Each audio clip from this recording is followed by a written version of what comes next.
অর্ধেক রাত্রে আমি ঘুমের থেকে কেমন যেন সজাগ করে দেখি আমার ভাই আমার উপর, তখন বলে ড্রেস আপ খুলতে, যেটাকে বলে নেকেট পোশাক। লোকরা এখানে বিয়ার খাচ্ছে। প্রথমে আপনি আপনার নামটা একটু বলবেন? আমার নাম মনি। মনি, খুব সুন্দর একটা নাম। ফ্যামিলি সবাই আপনাকে মনি বলেই ডেকে থাকে, রাইট? জি জি। ওকে। মনি, হ্যালো 8920 নিশ্চয়ই শোনা হয়? হ্যাঁ, সবসময় প্রথম থেকেই। প্রথম থেকে আপনি হ্যালো 8920 শোনেন, জি জি। মাশাআল্লাহ। আপনি নিশ্চয়ই তাহলে জানেন যে আমরা প্রথমে শুরু করার আগে কিছু বেসিক ইনফরমেশন আপনার কাছ থেকে নিব, যেমন আপনার বয়স, আপনি কোথায় পড়েছেন ইত্যাদি, যদি আমরা, এবং ঢাকা শহরে কোথায় থাকেন একটু যদি বলে নিতেন। আমি থাকি টঙ্গীতে। হুম। আমার বয়স হচ্ছে 17 বছর চলতেছে। 17 বছর চলছে। হ্যাঁ, ওকে, আমি পড়াশোনা করছি টঙ্গীতেই। ঠিক আছে। তো আজকে আপনি আপনার জীবনের গল্প বলতে এসেছেন, কোথা থেকে আপনি শুরু করতে চান? প্রথম থেকে আমি আমার মায়ের কাহিনী থেকে শুরু করি। জি প্লিজ, একেবারে রিল্যাক্স, ফ্রেন্ডদের কাছে যেভাবে বলে ঠিক সেইভাবে আরামসে বলুন, কোনো সমস্যা নেই, আমরা সবাই মিলে আপনার কথা শুনবো।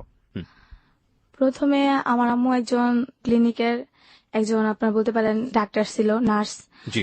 তারপর আমার আম্মু আমার বাবার সাথে, যেটা ছোট থেকে বিয়ে হয়, তখন আমরা ছোট ভাই বোন, আমি তখন যেটাকে বলে গর্বে ছিলাম। তারপর আমার আব্বুর সাথে আমার আম্মুর কিনি আর কি একটা মেয়ের সাথে, যেটাকে বলে ফিজিক্যালি রিলেশন করতে গিয়া আমার আব্বু আমার আম্মুকে বিয়ে করে।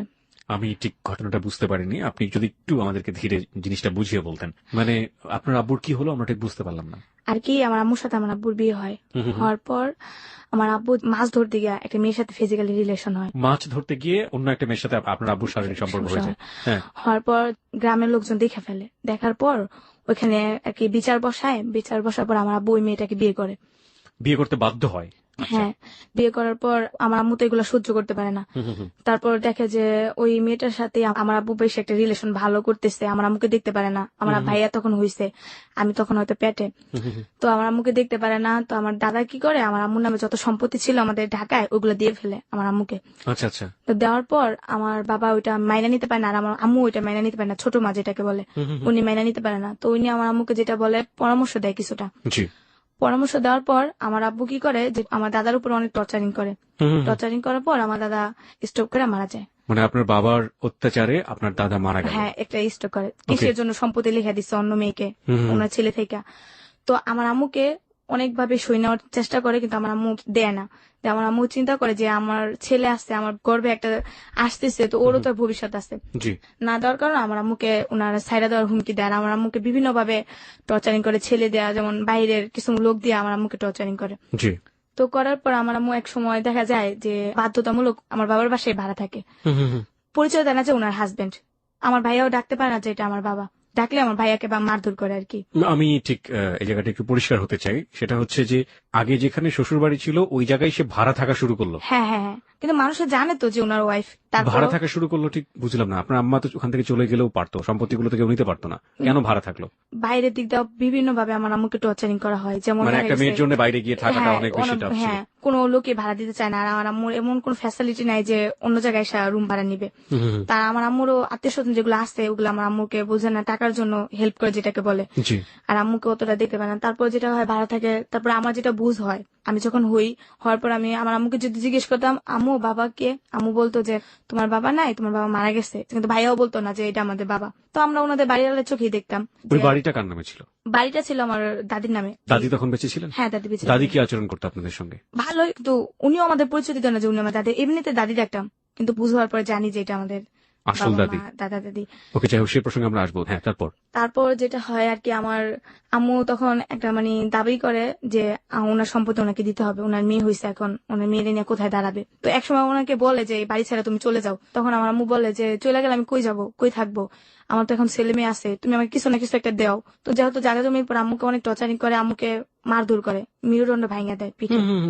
আর আমার আব্বু একজন প্রভাবশালী লোক, যেটা বলে নেতা, রাজনীতি করতে আপনার বাবা? হ্যাঁ, বাবার উপরে কেউ আবার কথা বলতো না। তো আমার আম্মুকে অনেক মারধর করার পর আমার মামা, ছোট মামা, ওনাকে বনসই দেয় যে আমার আম্মু আর এলাকায় কখনো আসবে না, আমার আম্মুকে নিয়ে দূরে চলে যাবো, আর কখনো এই এলাকায় আমার আম্মু ডিস্টার্ব করবে না ওনাদের। তো তারপর আমার আম্মু এটা মেনে নিতে পারে না। আচ্ছা, যে সম্পত্তিগুলো আপনার দাদা লিখে দিলেন আপনার মাকে, সেগুলো কি দলিলপত্র, কাগজপত্র আপনার মার কাছে ছিল?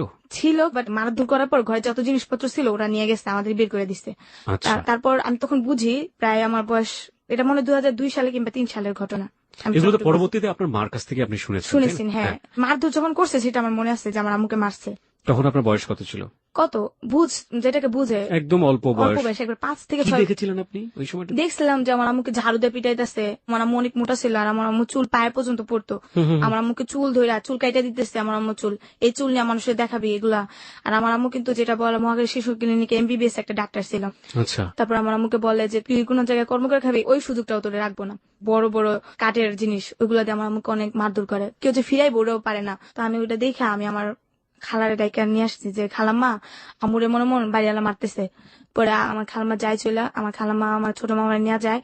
ছোট মামা এগুলা শুই না বলে যে ও তো পাগল হয়ে গেছে, ওর মেন্টালি সমস্যা আছে, ওরে আমরা নিয়ে যাবো, আপনি একটা বন সুই দেন, আমরা যেভাবে ওকে নিয়ে যাবো। পরে বলে হ্যাঁ নিয়ে যেতে পারো, তোমাদের বোনের এক সত্য আছে, তোমাদের এই এলাকা যেন কখনো দেখি না, আর তোমার বোনের জন্য এই এলাকায় কখনো দেখি না, আর যদি দেখি তাহলে তো বুঝোই কি করতে পারি আমি।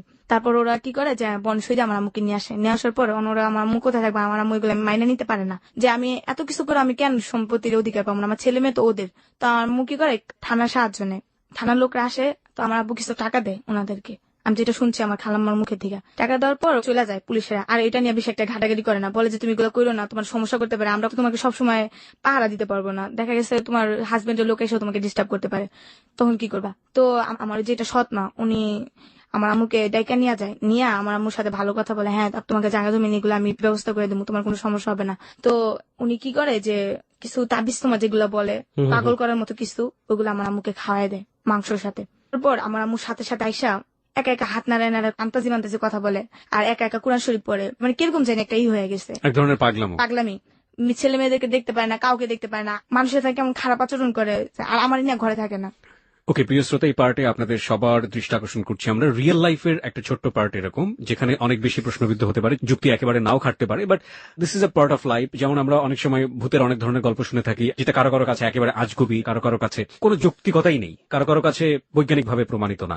এই যে ঘটনাটিও বললো তাবিজ কবজের ব্যাপারটি, সেটাতে বিশ্বাস অবিশ্বাস করা একান্তই আপনার ব্যক্তিগত ব্যাপার, কিন্তু এটা জীবনের একটা অংশ। বিশ্বাস করবেন কি করবেন না সে বিষয়টি আপনার উপর আমরা ছেড়ে দিলাম, কিন্তু আমরা আমাদের জায়গা থেকে জীবনের গল্প যেহেতু প্রচার করছি, সুতরাং ও যেটা ফিল করেছে সেটা ও বলার অধিকার রাখে, সুতরাং ওটা ও বলবে।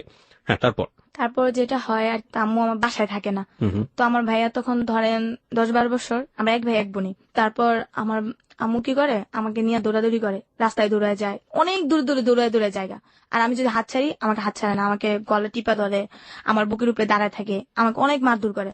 আর আমি খালি বলতাম আম্মু তুমি এটা কি করতেছে, তুমি কি পাগলামি করতেছে নাকি, আমি এগুলো বলতাম, আমি ডরে আম্মুর কাছে যাইতাম না। তারপর আম্মু আমাকে নিয়ে যেত, আম্মু আমাকে খুব লাইক করতো, মানে মানসিক ভাবে ঠিক ছিল, একটা রান্না বান্না বলেন, গোসল করেন, সব দিক দিয়ে ঠিক, কিন্তু একা একা কথা বলতো। এরকম করতে করতে আমার ভাইয়া আমার আম্মুকে আর কেয়ার করে না, আমার ভাই আমার ছোট খালার কাছে চলে যায়। একটু জানতে চাই আপনার ভাইয়ের সাথে আপনার বয়সের ডিফারেন্স কত? আমি আমার ভাই 7 বছরের ছোট। ওকে, হ্যাঁ, তারপর যেটা হয় যে আমার ভাইয়া গাড়ি লাইনে ডিউটি নেয় আমার মামার খালের বাসায় গিয়ে। হ্যাঁ, তো খালের বাসায় গিয়ে সে গাড়ির লাইনে ডিউটি নিল। হ্যাঁ। কি ডিউটি ছিল এটা? যে হেল্পারি করে বাসে। ওকে, হ্যাঁ, তারপর আমি আমার আম্মুর কাছে থাকি, আমার আম্মুর সাথে আমি ঘোরাফেরা করি, কিন্তু আমাকে কেউ তখন আর অতটা গিয়ে করে না যে ও পাগল আমি করুক, সমস্যা কি, মেয়েটা আমাদের কাছে থাকে। কিন্তু কি আমাদের আপনার যে সৎমা ছিল তার ঘরে কি সেই সময় কোনো সন্তান ছিল? হ্যাঁ, 2 ছেলে 1 মেয়ে ওনার ঘরে এখনো বর্তমান আছে। ওকে।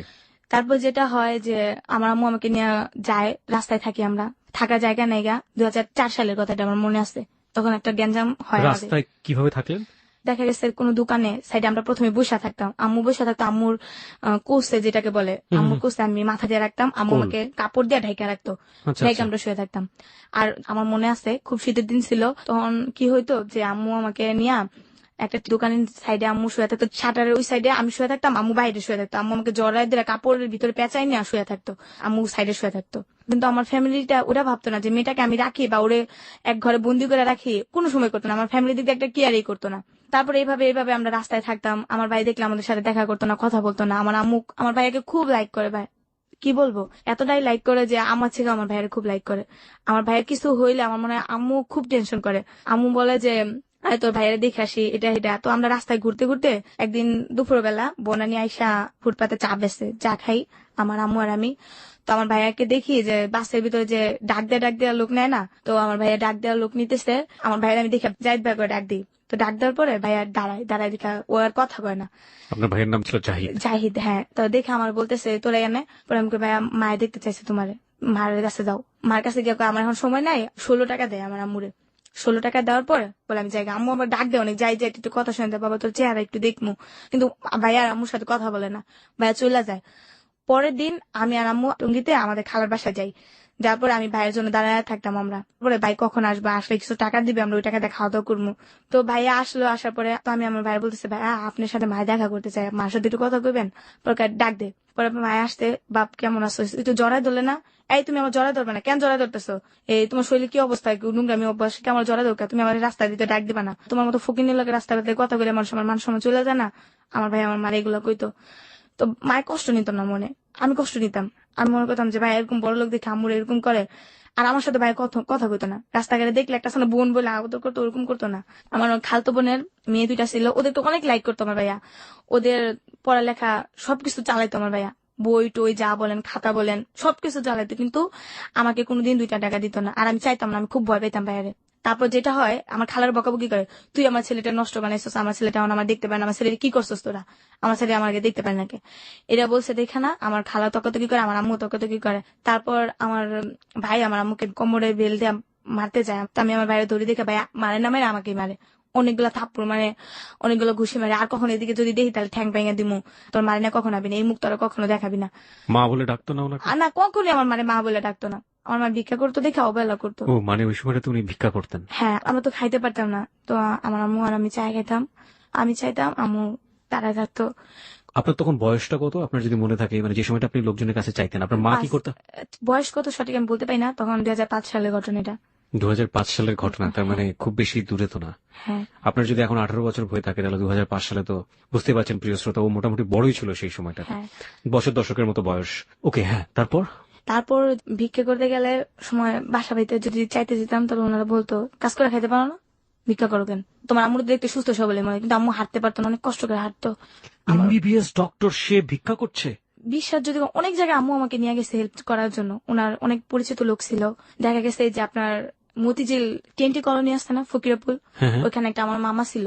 তো আমার মামা একটা সরকারি জব করে, উনি ওই কোয়ার্টার পাইছে। আমার আম্মু কিন্তু তখনও ব্রেন ভালো, আম্মু আমাকে নিয়ে যায়, নিয়ে যাওয়ার পর তো ওইখানে কলোনিতে আমাদের ঢুকার পর আমার মামি যেটা, উনি আমাদের এই অবস্থা দেখা উনি আমাদেরকে ঘরে নেয় না, উনি বলে তুমি নিচে বসো, এই সিঁড়িতে থাকবা, আমি খাওয়া দাওয়া যা যা লাগে ব্যবস্থা করুন, কিন্তু তখন আমাদের হেল্প করে না। আপনার মার একটা মানসিক বিকলাঙ্গ অবস্থা তৈরি হয়েছিল সেই হ্যাঁ। সময়টাতে, আসলে উনি এমবিবিএস থাকলেও ওনার কিছু করার নেই, হ্যাঁ, কারণ উনি তো মানসিকভাবে অপ্রকৃতস্থ। হ্যাঁ, হ্যাঁ। প্রিয় শ্রোতা, আপনাদের সবার দৃষ্টি আকর্ষণ করছি, আজকে মণি আছে আমাদের সঙ্গে। মণি তার জীবনের গল্প নিয়ে এসছে এখানে, এবং মনির জীবনের গল্প কোথায় গিয়ে দাঁড়াবে আমরা কেউ জানি না। আমরা শুধু বলতে চাই, প্রত্যেকটি জীবনের গল্পই আমাদের কাছে অসম্ভব রকমের মূল্যবান, এক একটি রত্ন হচ্ছে এক একটি জীবনের গল্প। হ্যাঁ মণি, তারপর একদিন হয়, আমরা আমাদের ওইখানে এক জায়গায় যাই চাইতে, আমি আবার একটু খেলার অভ্যাস ছিল বেশি, জি, তো যাওয়ার শেষে একটু খাওয়া দাওয়া হয়েছে, একটা বাসা আমাদের খাইতে দেয়। ওই দিনকে আবার ওনার বিয়ে বাড়ি অনুষ্ঠান ছিল, খাওয়ার পরে ক্লান্ত হয়ে যায় আমার আম্মু। তো আমার আম্মু এক গাছের নিচে বসে থাকে, আমি একটা মেয়ের সাথে খেলতেছিলাম, মেয়েটা বলে তোমরা কি করো, আমরা বলি আমরা চা খাই। তোমাদের এখানে বাড়ি আছে? আমি হ্যাঁ আমাদের এখানে বাড়ি আছে, আমার আম্মু ফুলের ব্যবসা করে, আমার আম্মু ফুলও বেচে খায়ও। আমি আবার একটু মিথ্যে কথা বলি, তো ওরা অনেক বড় লোক দেখতাম, তো এর জন্য এসব কথা বলতাম। ও বলে আমি ফুল কিনে দিব আমারে কয়টা, আমি তোমার টাকা দিব, আমি ফুল তো নাই, তুমি আমাদের বাসায় যাবা, গেলাম তোমার ফুল এনে দিব, সমস্যা নেই, এটা বলি। মেয়েটা আবার ওর আম্মুর কাছে গিয়ে বলে, আম্মু আমি ওদের কাছে যাই, ওনারা ফুল দিব। তো ওর আম্মু আবার ওটা নেগেটিভ ভাবে নেওয়ার পর ওর আম্মু বলে কে যে ও ফুল নিতে যাবো না, এগুলো বাচ্চা চুরি করার কথা বলতেছে, নিশ্চয় ওরা বাচ্চা চোর। এটা বললা আমার আম্মুকে ধরে নিয়ে যায়। আমার আম্মুকে ধইরা আমার আম্মুকে অনেক টর্চারিং করে ভাইয়া, এতটাই টর্চারিং করে, আমার আম্মুর গায়ে হাত তুলে 2টা লাঠি দেওয়া, ওরা পিটায়। আমার আম্মু এমনি তো অসুস্থ, আরো পিটে আমার আম্মুরে। আর আমাকে বলে স্বীকার কর, তোরা বাচ্চা চুরি করস, স্বীকার কর। যতই বলতেছি যে না আমার আম্মু বাচ্চা চুরি করে না, কিন্তু কেউ বিশ্বাস করে না। বলতো স্বীকার কর, তাহলে তোর আম্মুরে মারবো না। তারপর আমি বাধ্যতামূলক স্বীকার করি, হ্যাঁ আমার আম্মু বাচ্চা চুরি করে, আমি এরকম এরকম মেয়ে নিয়ে যায়, আমার আম্মু চুরি করে, এগুলো আমি বলি। দেখতেছি যে আমার আম্মুরে মারতেছে, তা আমার আর করার কিছু উপায় না। আম্মু আমার বলতেছে মিথ্যা কথা বলতেছে না, সত্য কথা বলো, ওনারা আমার কি মারধর করবো। তারপরে ওরা আমার আম্মুকে মারধর করে, বলে যে ও বাচ্চা মানুষ বলছে এটাই সত্য। তারপর উত্তরা থানাতে কয়েকজন পুলিশ আসে, আসার পর আমার আম্মুকে আর আমাকে ধরে নিয়ে আসে। একদিন থানায় থাকি, সকালবেলা যাই, বিকেলবেলা আমাদেরকে মিরপুর যেটা বলে ফকিরখানা, ওইখানে ট্রান্সফার করা হয়। তখনও কিন্তু আমার আম্মু আমাকে গায়ে তুলে না, আম্মুকে বলে তুমি কেন বললা যে আমরা বাচ্চা চুরি, আমাকে মা তোমার তো মারতেছে, আমি তো সহ্য করতে পারতেছি না। তো আম্মু আর আমাকে কিছু বলে না। তো ওইখানে আবার পড়ালেখার সুযোগ আছে ভাইয়া। তো প্রথমে আমাকে একটা পড়ার যেখানে এখানে ভর্তি করে দেয় একটা রেশমা আপা, ওনার কথা না বললেই হয় না, উনি আমাকে পড়াশোনার দিক দিয়ে অনেকটা হেল্প করে ওই সময় ফকিরখানাতে। হ্যাঁ, তো এখানে আমাকে পড়াশোনা করতে প্রথমে আমাকে আট করালো কিছু। তো আট করার পরে প্রথমে ওইখানে আমি ফার্স্ট হয়ে যাই, ওইখানে থাকি প্রায় 2 মাসের মতো। আচ্ছা, ফার্স্ট হওয়ার পরে ওনারা আমাকে চিন্তা করলো যে আমাদের পুবাইল একটা ফকিরখানা আছে, ওইখানে ট্রান্সফার করে দিবে। আমার মা মেয়ে দুজনে। তো এখানে আমাদের ট্রান্সফার করে দেওয়ার পর ওইখানেও একটা স্কুল আছে মেয়েদের জন্য, ওইখানে স্কুলে আমি ভর্তি হই। হওয়ার পর প্রথমে ওয়ানে পড়ি, ওয়ানে আমার প্রথমে পরীক্ষা দেওয়ার পর আমার রোল করে এক, ভালো পড়াশোনা করতেছে। ওইটা আবার একটা যেটাকে বলে হেড অফিসার, উনি আবার ছিল হিন্দু। তো উনার মেয়েটাই নাকি দেখতে বলে আমার মতো ছিল, তো মেয়েটা নাকি বলে মারা গেছে। তো আমাকে খুব লাইক করতো। আচ্ছা, সবার থেকে মানে ওইখানে নাহলে 9-10 হাজার লোক ছিল। ভিক্ষুক? হ্যাঁ, ভিক্ষুক মানে তো ওখানকার একটা আমল ছিল যেটা ভিক্ষুক ধরে ধরে নিয়ে নেওয়া, মানুষের ভালো করার জন্য ইয়ে করতো। যে বাইরে থেকে খেলোয়াড় নাকি আসবে, তখন ভিক্ষুক ধরে নিয়ে যেত, ওরকম করতো। তো ধরে না আমি আবার পড়াশোনা ভালো করতাম। তো ওইখানে যেটা হয়, একদিন বৃহস্পতিবার দিন একটা মিটিং হয়। হওয়ার পর প্রশ্ন করে মেয়েদের, যে মেয়েদের সবচেয়ে পর্দাশীল কি, কি জন্য মেয়েরা পর্দাশীল করে, যে উত্তরটা দিতে পারবা তার জন্য সারপ্রাইজ আছে। তখন প্রথমে বললাম যে মেয়েদের সবচেয়ে পর্দাশীল হচ্ছে মেয়েদের মাথায় কাপড় দেওয়া, আর একটা ছেলের সামনে যাওয়া না, যে একটা নিজের একটা যেটা ওয়েট, মাথায় কাপড় দেওয়া, চলাফেরা সবসময় ভদ্রভাবে নম্রভাবে থাকা। তো এই কথাটা বলার পরে স্যার এটা গুরুত্ব সহকারে নেয়। তখন আমাকে একটা পুরস্কার দেয়, যেটা সাবান। অতি ফার্স্ট আমার পুরস্কার সাবান, একটা সাবান পাই বিদেশি। তো সবাই আমাকে মানে ওই হুন্ডার ভিতরে নাম হয়ে যায়, মনি পুরস্কার পাইছে, খুব খুশি লাগছিল। তারপর ওইখানে আবার 16 ডিসেম্বর দিন খেলা হইতো, সবগুলা খেলায় নাম দিই। তো আমি বিস্কুট খেলাতে প্রথম হই, ছবি আর্ট করাতেও প্রথম হই, আচ্ছা, আবৃত্তি পাঠ করাতে আমি সেকেন্ড হই, তারপর আপনার গান করাতে সেকেন্ড হই।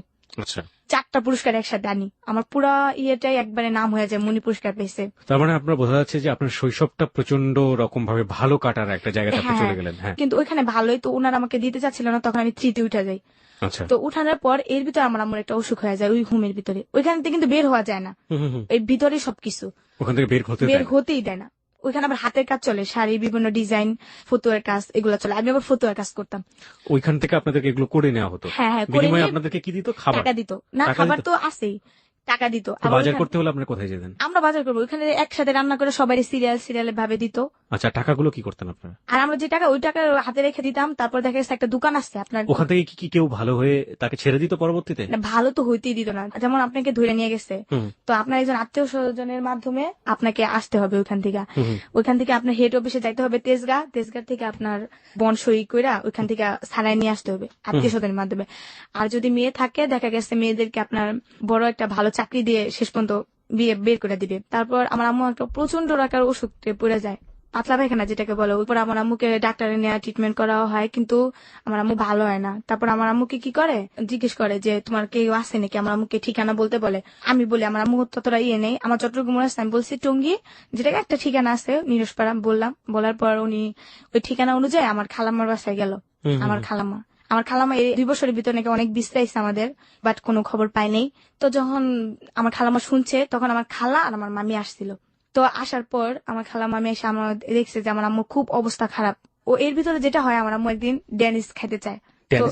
ড্যানিশ খাবার একটা জিনিস, ওকে, হোয়াটএভার ইট ইজ, একটা এক ধরনের ফুড। হ্যাঁ, ওটা খাইতে চায়। তখন আমার কাছে টাকা নেই, আমার আম্মুর খাবার দেখে আমার খুব কান্নাকাটি লাগতেছিল যে আমার আম্মু খাইতে চাইছে, বাঁচবো না মরবো কোনো ঠিক ঠিকানা নেই। তো আমার আম্মুকে চিরা পানির উপরে রাখতো, মানে এর বেশি কিছুই খাইতে পারতো না। তো আমি কি করি, তখন আমি হাতে কাজ করি, হাতে কাজ করার পর এক ধরনের মিশিং এর কাজ ওইখানে আসে, মিশিং এর নতুনই আমি কাজ করি। তো ওই দিন 2টা পিস করার পর আমার হাতে নিডেল ঢুকে যায়।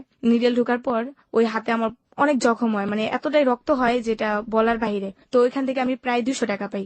200 টাকা পাওয়ার পর ওই টাকা দিয়ে আমার আম্মুর জিনিস এগুলো কিনে আনি, কিছু ওষুধ কিনি। তাই ওষুধ কি, যেমন বাইরে কিছু স্টাফ আছে, স্টাফদেরকে বললে উনি বাইরে থেকে জিনিস আইনা দেয়। আচ্ছা, তো স্টাফদের কিছু ঘুষ দিতে হয়।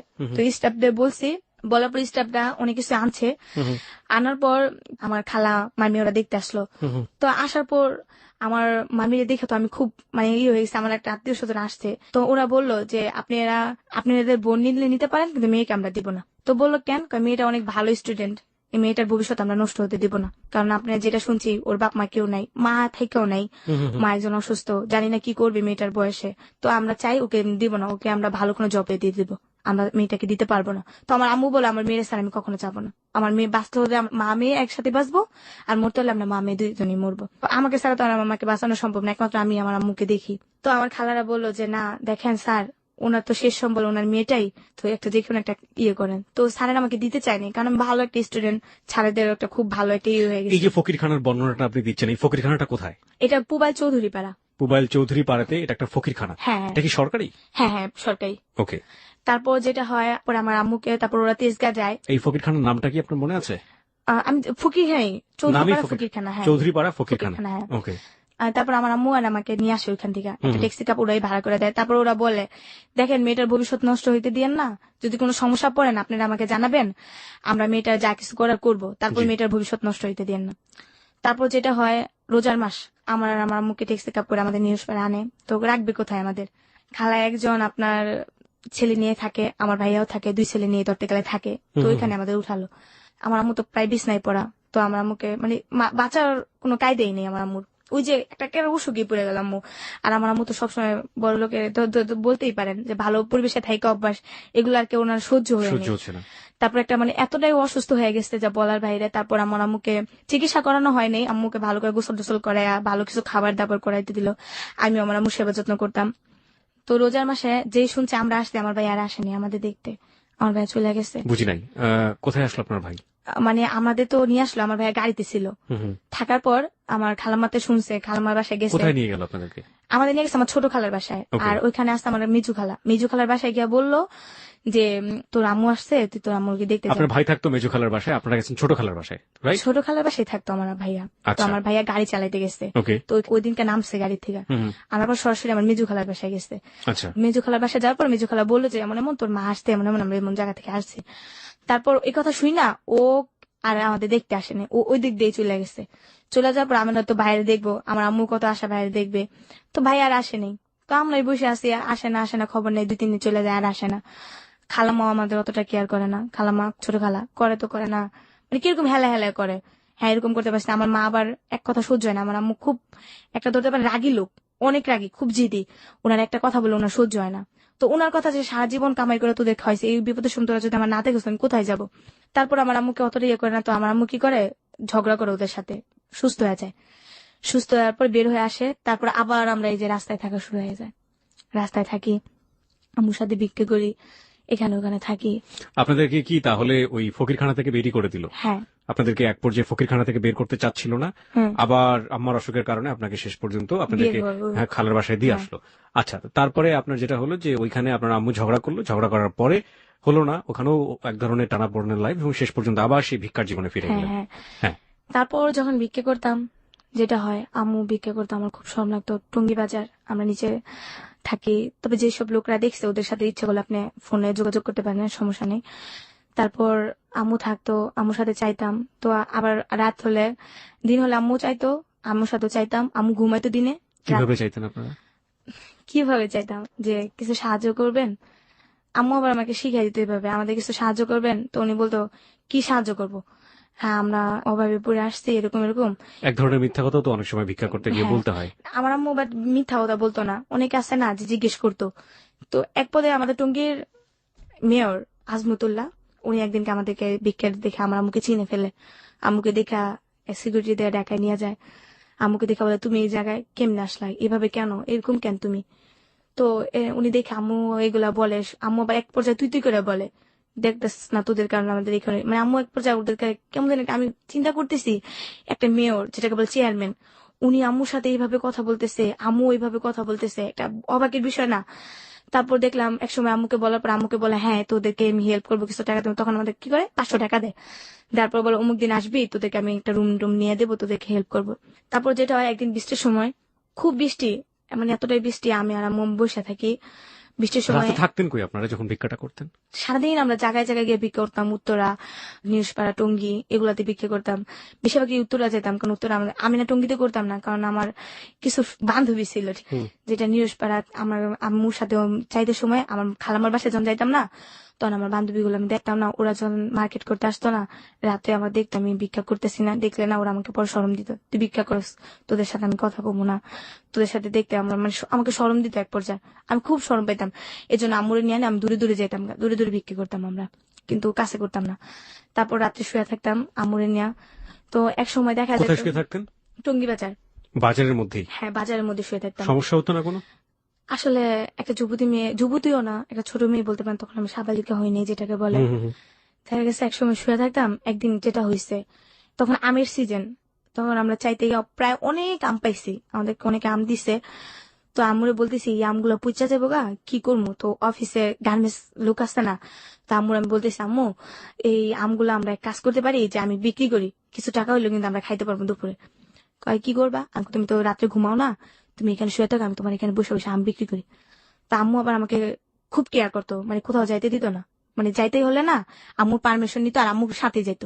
জি। বলতো যে পোলাপান ভালো না। আম্মু আমাকে অনেক বুঝাইতো। আর আমার আম্মু কি করতো জানেন, আমরা যে লাইব্রেরি গুলাতে ভিক্ষা করতে চাইতাম না, লাইব্রেরি দোকানটা না, আমার আম্মু চায় নিত, আমাকে একটা বই দিবেন, আদর্শ লিপির বই, আমাকে একটা কলম দিবেন, আমার মেয়েটাকে আমি পড়াবো।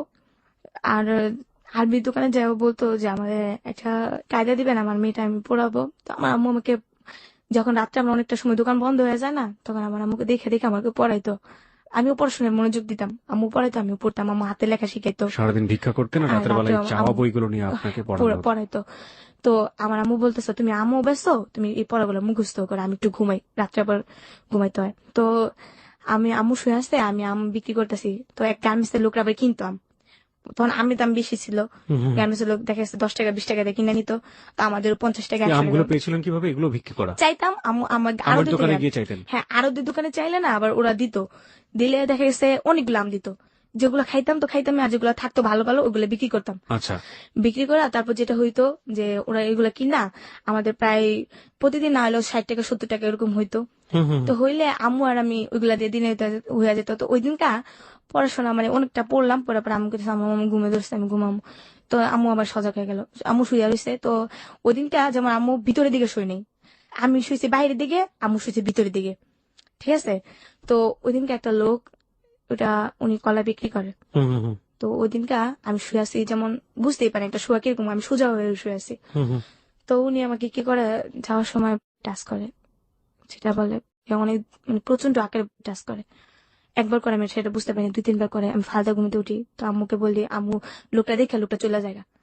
তো চলে যাওয়ার পরে আম্মুকে বলি যে আম্মু এমন এমন সে আমাকে টাচ করছে। তো আম্মু আর জিনিসটা ইয়ে করে নাকি, আম্মু বলতেছে যে থাক এবার তো তুমি ভিতরে যাবে। আম্মু আর সারা রাত ঘুমায়নি ওই দিনকার পর থেকে আর কি, আম্মু জায়গায় থাকে, আমি ঘুমাই আম্মু জায়গায় থাকে, আম্মু দিনে ঘুমায় আর রাত্রে আমি ঘুমাই আম্মু জায়গায় থাকে, ওই যে আমাকে ইয়ে করতে হয়। তো এরকম প্রায় অনেকদিন যায়। আর আমার আম্মু একটা কি জানেন, দেখা গেছে আমরা শুয়ে থাকলে, মানে যে একটা চকিতে মানুষের যে জিনিস বিক্রি করে না, ওই জায়গায় শুয়ে থাকলে আম্মু ওইখানে কেউ বসতে দিত না। অনেক ছেলেরা আসলে বসা আমাদের দেখা গেছে গায়ে টাচ করে, এগুলো আম্মু বসতে দিত না। ওই জায়গায় আম্মু বসে থাকতো, অন্য কেউ বসতে দিত না। আমি আর আমার আম্মু শুয়ে থাকতাম, আমি রাত্রে ঘুমাইতাম, আম্মু উঠা যেত। আবার আম্মু কি করতো, যখন আমি ঘুমাই যেতাম না ভোরবেলা আমি উঠা যেতাম, আম্মু আবার শুইতো। শোয়ার পর আবার এরকম করতাম। তো এরকম করতে করতে একদিন যায়, তো একদিন কি হয়, আমি নদীতে গোসল করতে যাই। তো আমরা রাত্রে কি করি, যেটা হয়, আমরা তো এক কাপড় 2-3 দিন পুরা থাকতে হয়, কাপড় চোপড় পাল্টানোর মতো কোনো কাপড় চোপড় নাই আমাদের। ও এর ভিতরে একটা ঈদ আইসা পড়ে, তো আমার ঈদের ভিতরে কেউ কাপড় চোপড় দেয় না, অনেক ইয়া। তো আম্মু বলে যে আমার তো আর এরকম সামর্থ্য নাই তোমার কাপড় দেবো, চলো আমরা কাপড়ের দোকান থেকে কিছু চাই, আর তোমার তো ঈদটা করাইতে হইব, দেখি তোমার কোনো কাপড় চোপড় ব্যবস্থা করতে পারি। আমি কই আচ্ছা। পরে আমি কাঁদতেছি, আমার কাপড় চোপড় চামড়াই হয়ে গেছে, আমি কাপড় চোপড় পাই না, সবাই পরবো আমি পরবো না, আমি আমার কাপড় চোপড় দিতে হইব, তুমি বাইরের কাছে যাও গিয়া কম আমার কাপড় চোপড় দিতে। কিন্তু কেউ আমার অতটা হেল্প করতো না। তারপর যেটা হয়, আমি মার্কেটে আমরা চাইতাম, মার্কেটে আমার থেকে ওইখান থেকে ড্রেস আপ দিত, এক সেট ড্রেস আপ দিলে, তো ড্রেস আপ পিন্দা যাইতাম। ঈদের দিন আমার খুব ভালো লাগতো ঈদের দিন, কিন্তু আমাকে বকশিস কেউ দিত না, যে সালামি যেটা ওটা কেউ দিত না। আমার আম্মুকে সালাম করতাম, আম্মু তো এমনি আমাকে 20 টাকা 30 টাকা খাইতে দিত।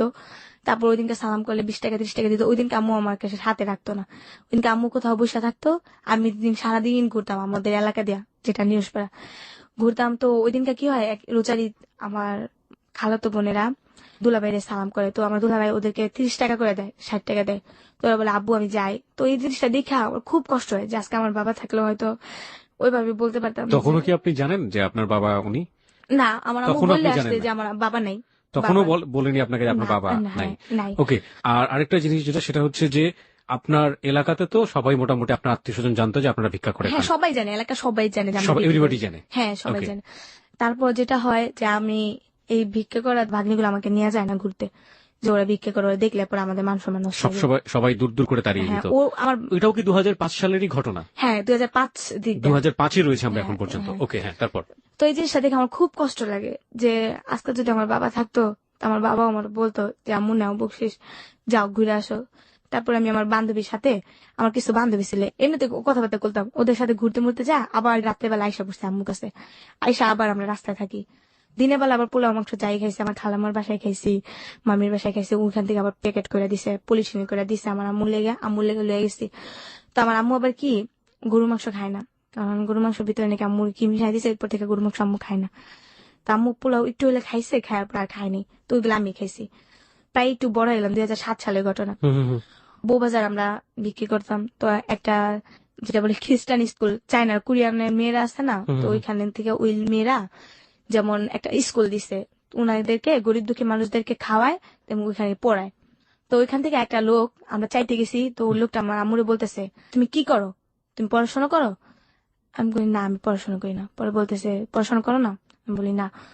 পরে আমার আম্মুকে বলতেছে, আপনি মেয়েকে পড়াশোনা করাবেন? তো আমার আম্মু বলতেছে, আমাদের গরিবের আর পড়াশোনা, খাইতেই পারি না আর পড়াশোনা। তো বলতেছে, আপনি মেয়েকে যদি পড়াশোনা করেন তবে আমি কিছু হেল্প করতে পারি। পরে বলতেছে কি হেল্প? পরে স্কুলটার কথা বললো, স্কুলটা আমাদের এলাকার ভিতরে, নিরসপাড়ার দিকে। তো আমরা বললাম হ্যাঁ, তো আমিও রাজি হইলাম। আম্মু প্রথমে রাজি হয়নি, যে পড়ালেখা করলে আমার চাইবো কে, খামু কেমনে, এগুলা বললো।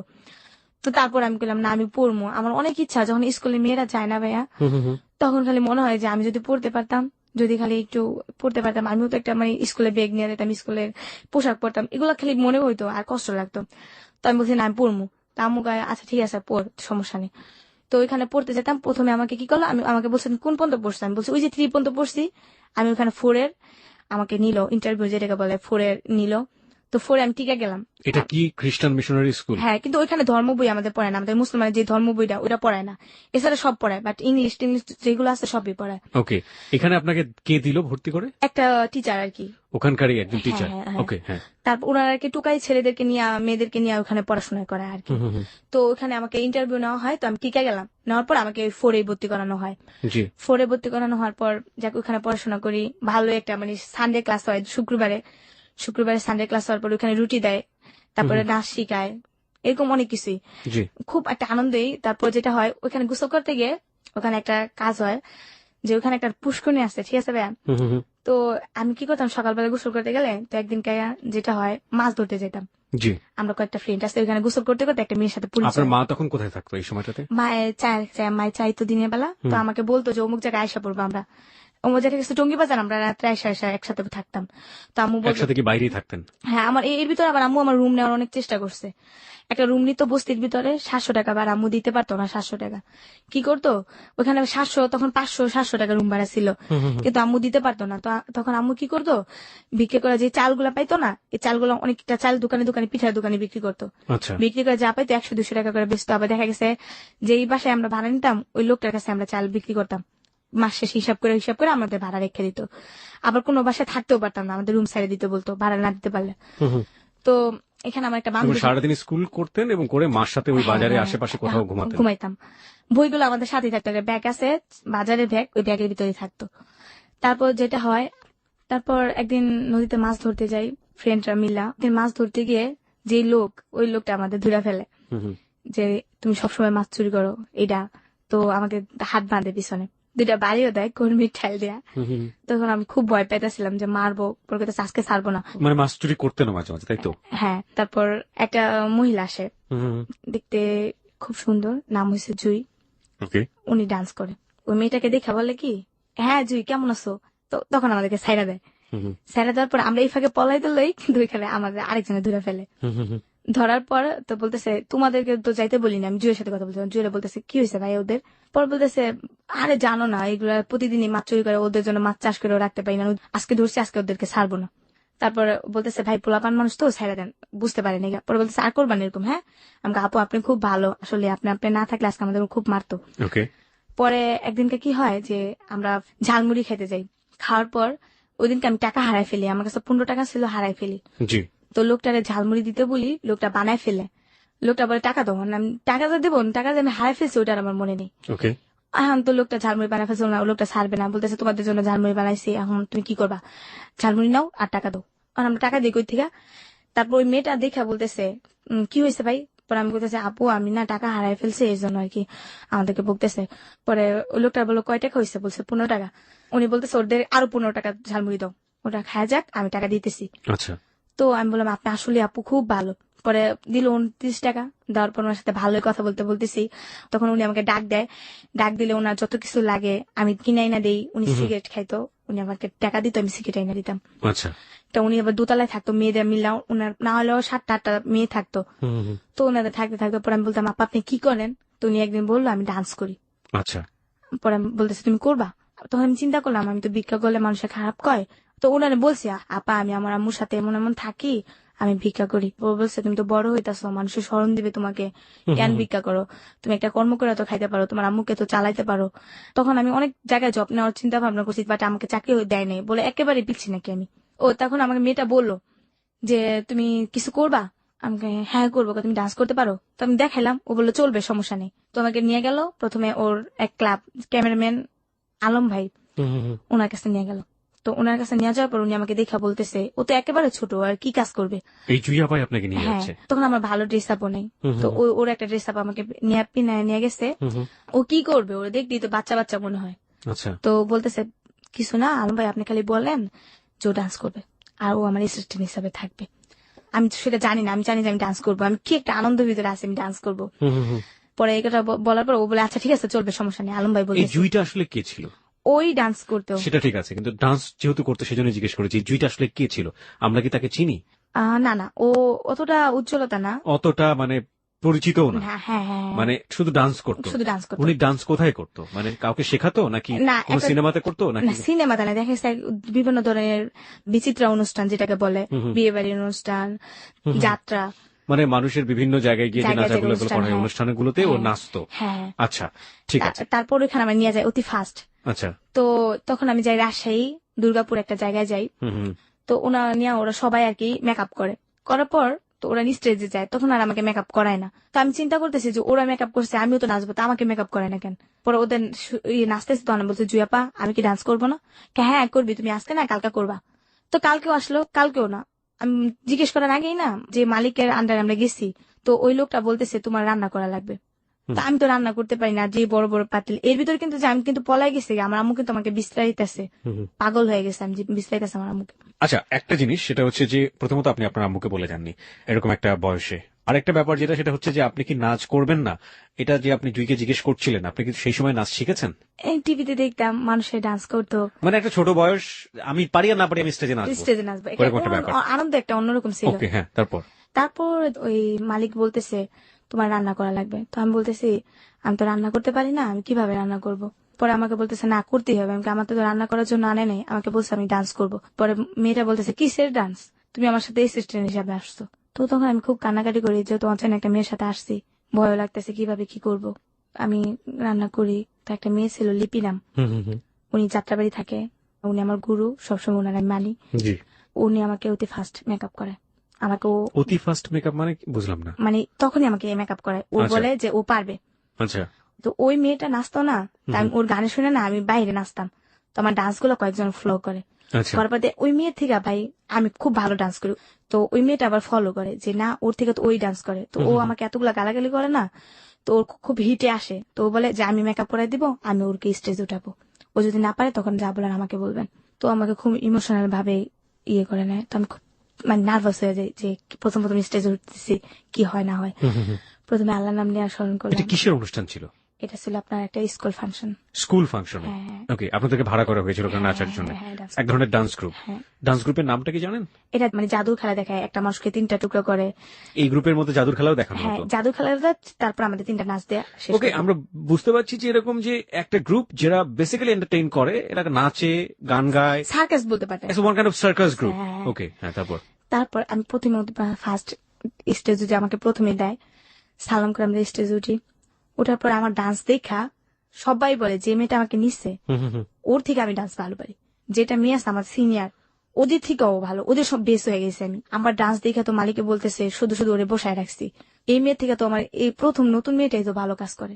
তো ওই মেয়েটা আমি খুব মানে ইয়ে করি যে ওর কারণে আমি এতটুকু আসছি, বাট এখনো লাইক করি ওকে, আমি আর দেখি নাই। যদি শুনে থাকে তারপরে দোয়া করি ওনারা যেন আল্লাহ অনেক ভালো রাখে, কারণ উনি তো চ্যালেঞ্জটা নিয়েছিলেন বলে আপনি নিয়েছে আমার জন্য। তারপর নাম হচ্ছে লিপি আপু।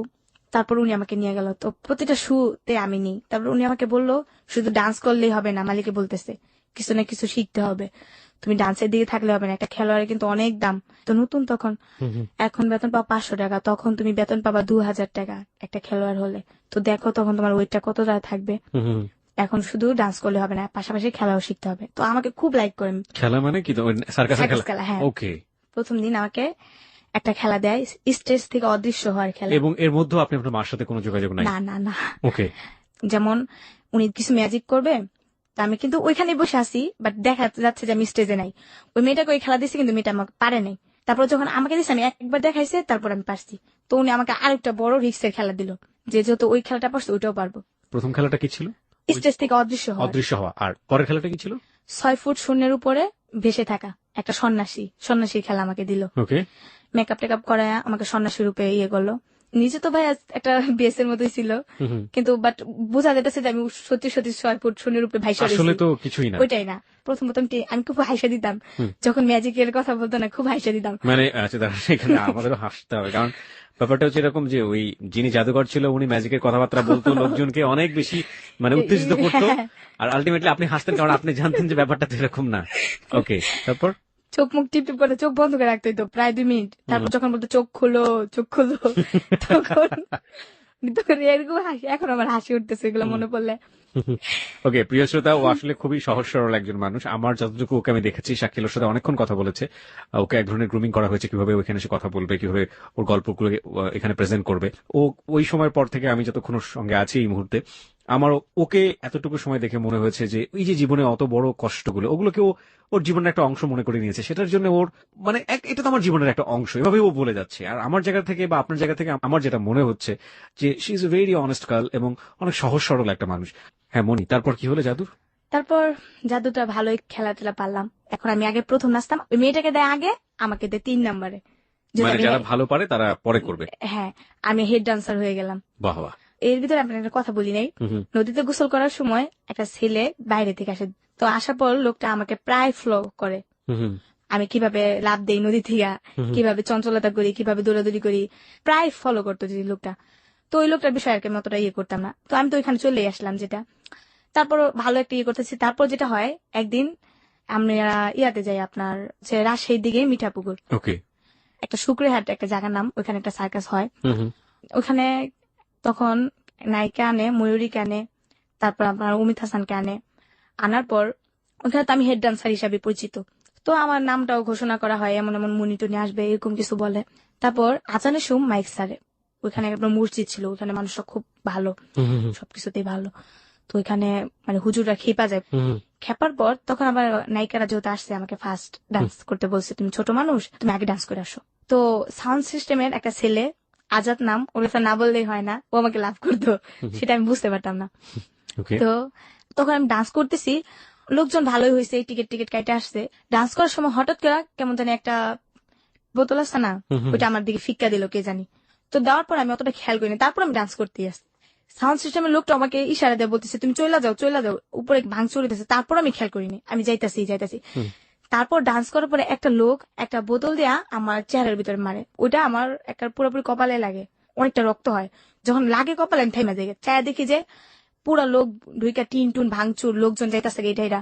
ওইখানকার কমিটিরাও মনে করেন যে মেয়ে নিয়ে টানাটানি করতেছে, মেয়ে নিয়ে জঙ্গলে নিয়ে যেতেছে। আমি তো তোকে পোলাপান মানুষ, কিচ্ছু বুঝি না। তারপর যেটা হয়, পিছনে কিছু ঘটনা রেখে আসছি, এখন মনে পড়ছে। জি বলুন। এর ভিতরে আমি কিছু ফ্রেন্ডের সাথে আমার দেখা হয়, আমার কিছু বান্ধবী। আমি যখন রাস্তায় থাকতাম, কুতুর খেলতে খেলতে ওদের সাথে পরিচয়, 3টা বান্ধবী। পরিচয় হওয়ার পর ওই বান্ধবীরা আমাকে বলে যে এভাবে কতদিন ওরা আবার খারাপ ছিল ভাইয়া, যেটা খারাপ মানে কি বোঝাচ্ছেন? খারাপ কাজ করতো, মানে এক ধরনের প্রস্টিটিউশন। হ্যাঁ, ফিজিক্যালি রিলেশন করতো। তো ওইটা আমি আবার জানতাম না। তো ওরা খুব টাকা ভাঙতো, এতটাই টাকা ভাঙতো, আমাদের ঝালমুড়ি খাওয়াইতো, আমাকে টাকা পয়সা সব দিতে হেল্প করতো। আমার আম্মুর সাথে রাস্তায় থাকতাম, শরম করতো, মাকে না বইলা ওদের সাথে রাত্রে থাকতাম। কোথায় থাকতেন? ওদের বাসা ছিল? ওদের বাসা আবার কেমন, 2টা মেয়ে 3টা মেয়ে একসাথে থাকতো, ওদের সাথে রাত্রে থাকতাম। এর ভিতরে ওর সাথে তো রিলেশন হয়। এই কয়েকদিন আগে আবার আমার আম্মুর সাথে যখন আর কি আমি চা খাইতে যাই, একটা মেয়ের সাথে পরিচয় হয়। মেয়েটার নাম মিতু। তো মেয়েটা আমার সাথে দেখা, মেয়েটার আমার সাথে কিছু কথা বলে, আমিও বলি। আমি আবার ভাইয়া কি একটু আদরের, যেটা বলেন লোক বেশি, যে আমাকে একটু আদর করে বেশি, এখনো আমি ওর কাছেই যাই। তো মেয়েটা আমাকে, আমি আপনাকে একটু থামাচ্ছি, 2টা বিষয় একটু পরিষ্কার করে আমরা এই জায়গাটায় আবারও ফিরে আসবো। ওকে, একটা হচ্ছে যে আপনি আপনার মার কাছ থেকে প্রথম যেদিন না বলে চলে গেলেন, তারপরে আপনি কতদিন পরে আপনার মার কাছে ফিরে গিয়েছিলেন?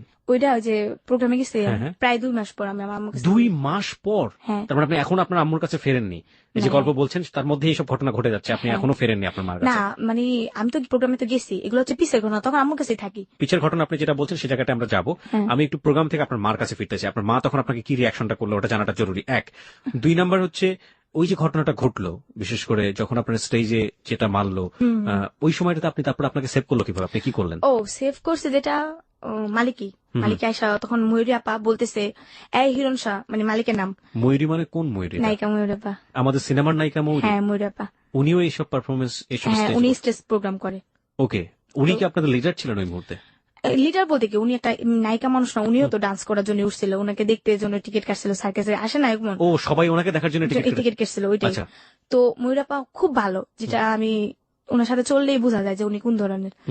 ময়ূরী আপা এই হিরণ শাহ তোর মেয়েদের কাকে সেভ কর, মেয়েদের তো টাইনা নিয়ে যেতেছে, 2টা মেয়ে অলরেডি টাইনা নিয়ে গেছে, ওই যে জুই ও আরেকটা মেয়েকে টাইনা নিয়ে গেছে অলরেডি, 2টা গাড়ি মনকে ভাঙচুর করছে ওনার।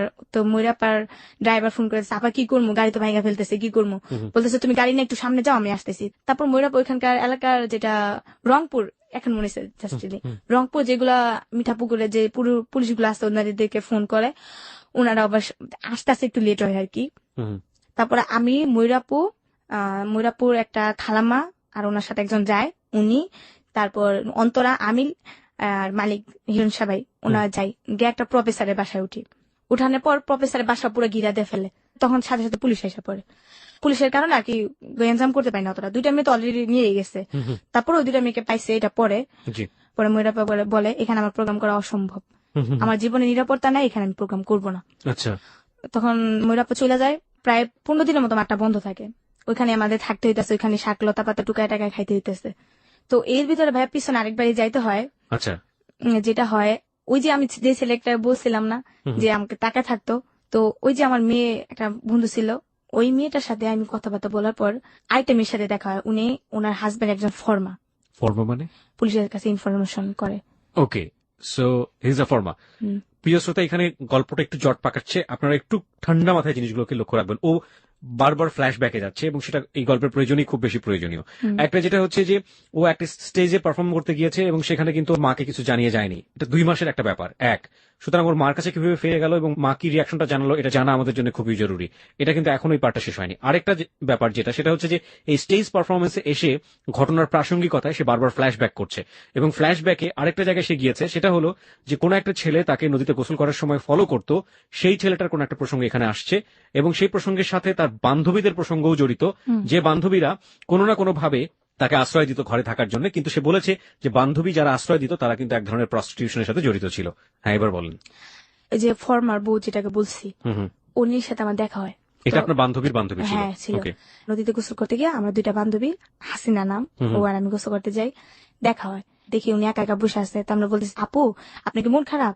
না কিসের মন খারাপ, এমনি বসে আছে। উনি বলতেছে, এই ঘটনার সাথে এই ঘটনার কি যোগ, কোনো যোগ কি আছে? হ্যাঁ যোগ আছে, এই জন্য বলতেছি। ওনার সাথে প্রায় অনেকক্ষণ কথা হয়, কথা হওয়ার পর উনি আমাদেরকে ওনার বাসায় নিয়ে যায়। তখন আমরা সারাদিন না খাইছিলাম ভাইয়া।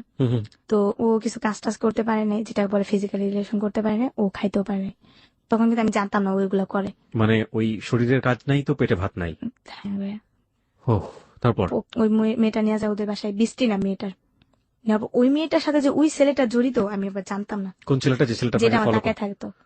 জড়িত মানে হচ্ছে ওর সাথে ফিজিক্যাল রিলেশন করে। এই ছেলেটার নাম বলেন তো কি? শাহিন। আচ্ছা, শাহিন বেসিক্যালি আপনাদেরকে তাকে থাকতো, কিন্তু শাহিনের সাথে আপনার বান্ধবীর শারীরিক সম্পর্ক ছিল, তাই তো? নাকি বান্ধবীর সম্পর্ক ছিল? বান্ধবী, যেটা আমাদের সাথে প্রথম পরিচয় হলো। এবং ওই বান্ধবী বিবাহিত ছিল? হ্যাঁ হ্যাঁ। এবং তার হাজবেন্ড ছিল হচ্ছে ফর্মা, পুলিশকে ইনফরমেশন দিত। হ্যাঁ। জটিল। হ্যাঁ, তারপর তো প্রায় মেয়েটার সাথে কথাবার্তা হয়, মেয়েটার সাথে দেখা সাক্ষাৎ। একটা খারাপ মেয়ে একটা ভালো মেয়ের সাথে, একটা খারাপ মেয়েও যদি হাঁটে তো বলে কিন্তু ভালো, একটা খারাপ মেয়ের সাথে যদি একটা ভালো মেয়েও হাঁটে ভাইয়া, তাহলে বলে কি খারাপ। তো ও যে খারাপ ছিল আমরা জানতাম না। তো ওদের সাথে হাঁটাতে, মানে আমাদের এলাকা যেটাকে বলে বউ বাজার, ওই বাজারটা নাম করা হয়ে যায় যে আমরা, ও মেয়েটা খারাপ বৃষ্টি, ওর সাথে আমরা ঘুরি, আমরাও খারাপ। এক সময় অনেকে রাস্তাঘাটে দেখলে আমাকে বলতো যে কিছু টাকা দিয়ে আসবি। ওই ছেলেটা বলতো? ছেলেটা না, আমার মানুষে বলতো, মানুষরা আপনাকে বলতো? হ্যাঁ। তারপর যেটা হয়, ওদের ব্যাপারটা আমি যাই না যাই, জোরা এসব কাজ করে। পর একদিন মেয়েটা আমাকে বলে, এভাবে তো জীবন চলে না। এগুলো কি আপনার স্টেজ পারফরমেন্সের আগের ঘটনা? হ্যাঁ, আগের ঘটনা। পরে আমাকে বলে যে এভাবে তো জীবন চলে না, তুমি এক কাজ করো, এ পথে নেমে যাও। তখন আপনার বয়স কত? 2008 সালের কথা। 2008 সাল মানে হচ্ছে তখন আপনার বয়স 13 থেকে 12 বছর। হ্যাঁ, আমি বলছি না আমি এগুলো করবো না। তখন বলে করো, তোমার সমস্যা কি, করো। তখন আমরা খাইতে পারতাম না ভাইয়া, তো ওই মেয়েটা অনেক ইয়ে করতো, আমাদের থাকার জায়গাও ছিল না। তো এর ভিতরে কিন্তু আমার মার সাথে আমি কথাবার্তা বলি না, ওদের সাথে থাকি। আমার সাথে দেখলে আমার সাথে কই, আমার সাথে কই আম্মা আমি এনে থাকি, আম্মা তুমি এনে থাকো, রাস্তায় আমার শরম করে, এগুলো বলতাম। আম্মা আবার আমার দিনের বেলা দেখা যেত, রাতের বেলা আমি ওদের সাথে থাকতাম, আম্মা কিছু বলতো না। তো পরে মেয়েটা ওই যে ছেলে, ওই ছেলেকে কয় তুমি এগুলো করবা, আমি কই না আমি এগুলো করবো না। করো, দেখ বাস্তবে অনেক কিছুই করে মানুষে। তারপর আমি রাজি হই এক পর্যায়ে ওই ছেলেটার সাথে। হ্যাঁ, আমি কিন্তু ছেলেটা চিনি না, ছেলেটা আমাকে প্রথম দেখায় নাকি বলে। তার মানে আমার যেটা মনে হয়েছে যে ওই ছেলেটাই আলটিমেটলি এই মেয়েটাকে দিয়ে আপনাকে পটানোর চেষ্টা করছে। ওকে এমনকি টাকাও খাওয়াইছে আমার জন্য। ওকে। তারপর আমাকে নিয়ে যায় একটা রুমের ভিতরে, নেওয়ার পর অতি ফার্স্ট ও আর আমার ওই বান্ধবীটা যায়, আর ওই বান্ধবীটা 20 টাপু যায়, আর এই লোকটা যায় শাইন। এগুলো আপনার মা জানতো না? আমার মা এখনো বর্তমান জানে না। এখনো জানে না এগুলো? এখনো জানে না। ওকে। তারপর ছেলেটা আমাকে বলে, তো আমাকে অনেক চেষ্টা করে, যেটা ফিজিক্যালি বলে। ওকে প্রিয় শ্রোতা, ও জাস্ট যেটা বোঝানোর চেষ্টা করছে আপনারা নিশ্চয়ই বুঝতে পারবেন। পুরো ব্যাপারটা আমরা ডিটেল জানতে চাচ্ছি না, আমাকে জাস্ট একটু নর্মালি বললেই হবে যে আসলে ঘটনাটা ওই সময়টাতে কি ছিল, এনিথিং ইম্পর্টেন্ট। তারপর আমাকে চেষ্টা করে, বাট হয় না, আমি খুব কষ্ট পাই। কারণ আপনি তখন অনেক বেশি বয়স কম এবং স্বাভাবিকভাবে। হ্যাঁ, তো উনি দেখতেছে, উনি এতটাই হয়ে গেছে যে উনি নিজেকে নিজে কন্ট্রোল করতে পারতেছে না। উনি আমাকে বলে যে দেখো আমি এখন কি করবো, আমি তো আমার দরকার। তখন আমাকে বলে, আমার ওই 20 টাপু বলে, দেখো 20 টাপু একদিক আমার মাথা হাত বুলাই দিতেছে, একদিক দিয়ে এগুলো করতেছে। আপনার লাইফের ফার্স্ট এরকম রিলেশনশিপ, এবং তাও এতগুলো লোকের সামনে, 2জন লোকের সামনে, লাইট অফ ছিল। ওকে। তারপর আমি বলি যে আমি পারবো না, আপনাকে টাকা দেওয়ার কথা বলেছে, কনভিন্স করেছে? কি পরিমাণ টাকার কথা বলেছে আপনাকে? টাকার পরিমাণ বলছে যে আমাকে 1000 টাকা দিবে। আপনি 1000 টাকা তো তখন জানেন বিশাল টাকা আপনার কাছে। বিশাল টাকা, হ্যাঁ। আর আমাকে থাকা জায়গা, ওই যে 20 টাপু থাকার জায়গা দিবে, ওদের সাথে থাকতে পারবো, খাইতে পারবো 2 বেলা। আমার চিন্তা ছিল আমি রাস্তায় থাকবো না। আমি একটু সাম আপ করতে চাই প্রিয় শ্রোতা, আমরা গল্পের যে জায়গাটায় ছিলাম, which is very very important. ও একটা সার্কাস গ্রুপের সঙ্গে যোগ দিয়েছে, তার আগে একটু ফ্ল্যাশব্যাক করছে। সার্কাস গ্রুপে কেন গেল, সার্কাস গ্রুপের সাথে ঘটনার সম্পৃক্ততা রয়েছে। সার্কাস গ্রুপে গিয়ে ও যে ঘটনাটার বর্ণনা করেছে, সেই ঘটনা এমন একটি জায়গায় দাঁড়িয়ে আছে যে কোনো একটা সন্ধ্যায় সার্কাস গ্রুপটি এক ধরনের বিশেষ মোল্লাদের দ্বারা আক্রান্ত হয়েছে, এবং সেই জায়গাটা থেকে সে ফ্ল্যাশব্যাকে তার অতীতে ফিরে এসছে। অতীতের জীবনে সে কিছু বান্ধবীর কথা বলছে, যে বান্ধবীর সাথে মিশে কোনো না কোনো ভাবে সে শারীরিক সম্পর্কের জীবন বেছে নিচ্ছে, এই কারণে যে সে আলটিমেটলি খেতে পারবে এবং তাদের সাথে সে থাকতে পারবে, ঘুমোতে পারবে। কারণ তার মার সাথে যদি তাকে থাকতে হয় তাহলে বাইরে থাকতে হবে, কারণ সে এখন একটু বড় হয়ে গেছে এবং সে চায় না বাইরে থাকতে। এখানে খুবই গুরুত্বপূর্ণ বিষয় যেটা, যে এই প্রস্টিটিউশন লাইফটাতে যাবার আগে তাকে খুব ভালো করে একজন ফলো করত, যে ছেলেটি আলটিমেটলি তার যে বান্ধবী ছিল, সেই বান্ধবীদেরকে দিয়ে কোনো না কোনোভাবে মনিকে রাজি করিয়েছে। প্রথম যে রাতের বর্ণনা সে দিচ্ছে, সে রাতের বর্ণনাটুকু খুবই ভয়াবহ, আমরা ডিটেল জানতে চাইবো না, আপনি শুধুমাত্র ফ্লেভারটুকু বললেই হবে যে আসলে কি ছিল। হ্যাঁ, তারপর ও আমাকে যেটা হয় হইতে পারে না, তো আমি বলি যে ভাই আমি পারবো না, আমি খুব কষ্ট পাইতেছিলাম। অনেক দেখতে কি মানে বয়স হচ্ছিল? না ভাইয়া, বয়স বেশি না, 28 বছর। 28 বছর, আর আপনি তখন 12 বছর। হ্যাঁ, তখন আবার ওর মানি ব্যাগে বাইরে থেকে আসছে প্রায় 10-20 হাজার টাকা ছিল। বাইরে থেকে আসছে মানে দেশের বাইরে থেকে আসছে? দুবাই থেকে আসছে। ওই যে হাসিনা বলছে, ও কি করছে, ওর মানি ব্যাগ থেকে 1000 টাকা চুরি করছে। তো আমরা তো আইসা পড়ছি, 20 টাকা বলছে আমাদের ঘরে জায়গা দিবে না। কেন? কারণ এটা আমি থাকি নাই। ওকে। তো আমরা রাত্রে কই যাবো, তখন কি করলাম আমরা, মানে কি হাসিনাও বের করে দিয়েছে আপনার সঙ্গে? আমাকে দুজনে। তখন আমরা 7 দিন না খাওয়াছিলাম। তো আমাকে এক হোটেলে নিয়ে গেল। আমার বলে কি খাবি বল, আমি কি খাবো, মানে তুই এত বড় হোটেলে ঢুকছস, তুই না টাকা দিতে পারলাম কিন্তু বাইরে হইব। তখন আমি কাঁদতেছিলাম একটু একটু, আমার মনটা খুব খারাপ ছিল। তো বলতেছে কি খাবি বল, আমরা তো সারাদিন না খাইছিলাম, কি খাবি বল। আমি আমি খাইতে পারবো না, আমি কিছু খাবো না। আমি তুই টাকা পাবি কই, তুই খাস না রে ভাই, তুই অর্ডার দে, আমি তোরে বলতেছি। তো আমরা খিদার টাইমে অনেক কিছু অর্ডার দিলাম, ওইদিনকে পেট ভরা খাইছি, জীবনে প্রথম খাইলাম মনে হইতেছে। তারপর খাওয়া দাওয়া করার পর আমি টাকা দেওয়ার সময় থেকে ওর কাছে 1000 টাকার নোট, এটাও চুরি করেছে? ও চুরি করছে, কিন্তু তখন ও আমাকে বলে নাই যে আমি টাকা চুরি করছি। বুঝতে পেরেছি। তারপর আমি বললাম, হাসি ক সত্য করে তুই টাকাটা করতে পাইছিস? পরে কাছে টাকাটা আমি এমন ওই জায়গা থেকে চুরি করছি। তারপর তো আমরা ভয় পেয়ে গেছি, যে লোকটা আমাদের ধরে 1000 টাকা কি মুখের কথা, এই যে গেল 1000 টাকা তো ভাঙাভাঙি করলাম। তখন মেয়েটার সাথে আমার কথাবার্তা হয় না। তাই একদিন গোসল করতে গিয়ে মেয়েটার সাথে আবার দেখা হয়। কোন মেয়েটা এটা? ওই যে বৃষ্টি, যার পাশে আপনার থাকার কথা ছিল। ওর সাথে দেখার পরে ও আমাকে বলে ঠিক আছে যাওয়া হয়েছে, কিছু করো না। তো এর ভিতরে নতুন গোসল করতে সময় একটা জায়গায় গোসল করতেন আপনি? এটা তুরাগ নদী। তুরাগ নদীতে গোসল করতেন? হ্যাঁ। ওকে, হ্যাঁ। তারপর তুরাগ নদীতে গোসল করতে সময় একটা ছেলে, সোহেল নাম, সেটা ভ্যান গাড়ি চালায়। তো উনি মাছ ধরতো, ওনাকে দেখতাম আমরা, জাল বাইতো, মানে সাথে সাথে আমরা চাইতাম। আবারও আপনাকে বলি যে আপনি যে ঘটনার এখানে বিশাল বর্ণনা দিচ্ছেন সেটার সাথে কি আপনার রংপুরের স্টেজ পারফরমেন্সের বর্ণনা আছে? হ্যাঁ আছে। ওকে ফাইন, চলুন তারপর। তো ওনারা দেখি গোসল করে। তো একদিন আমরা বিকেলে গোসল করে ভাবতেছি রোদে, আমার আবার কাপড় চোপড় ছিল না, আমরা রোদে কাপড় চোপড় শুকাইতাম। তো রোদে বসে বসে ভাবতেছি কি করবো, আজকে কইতে থাকবো, রাত্রে কই থাকবো।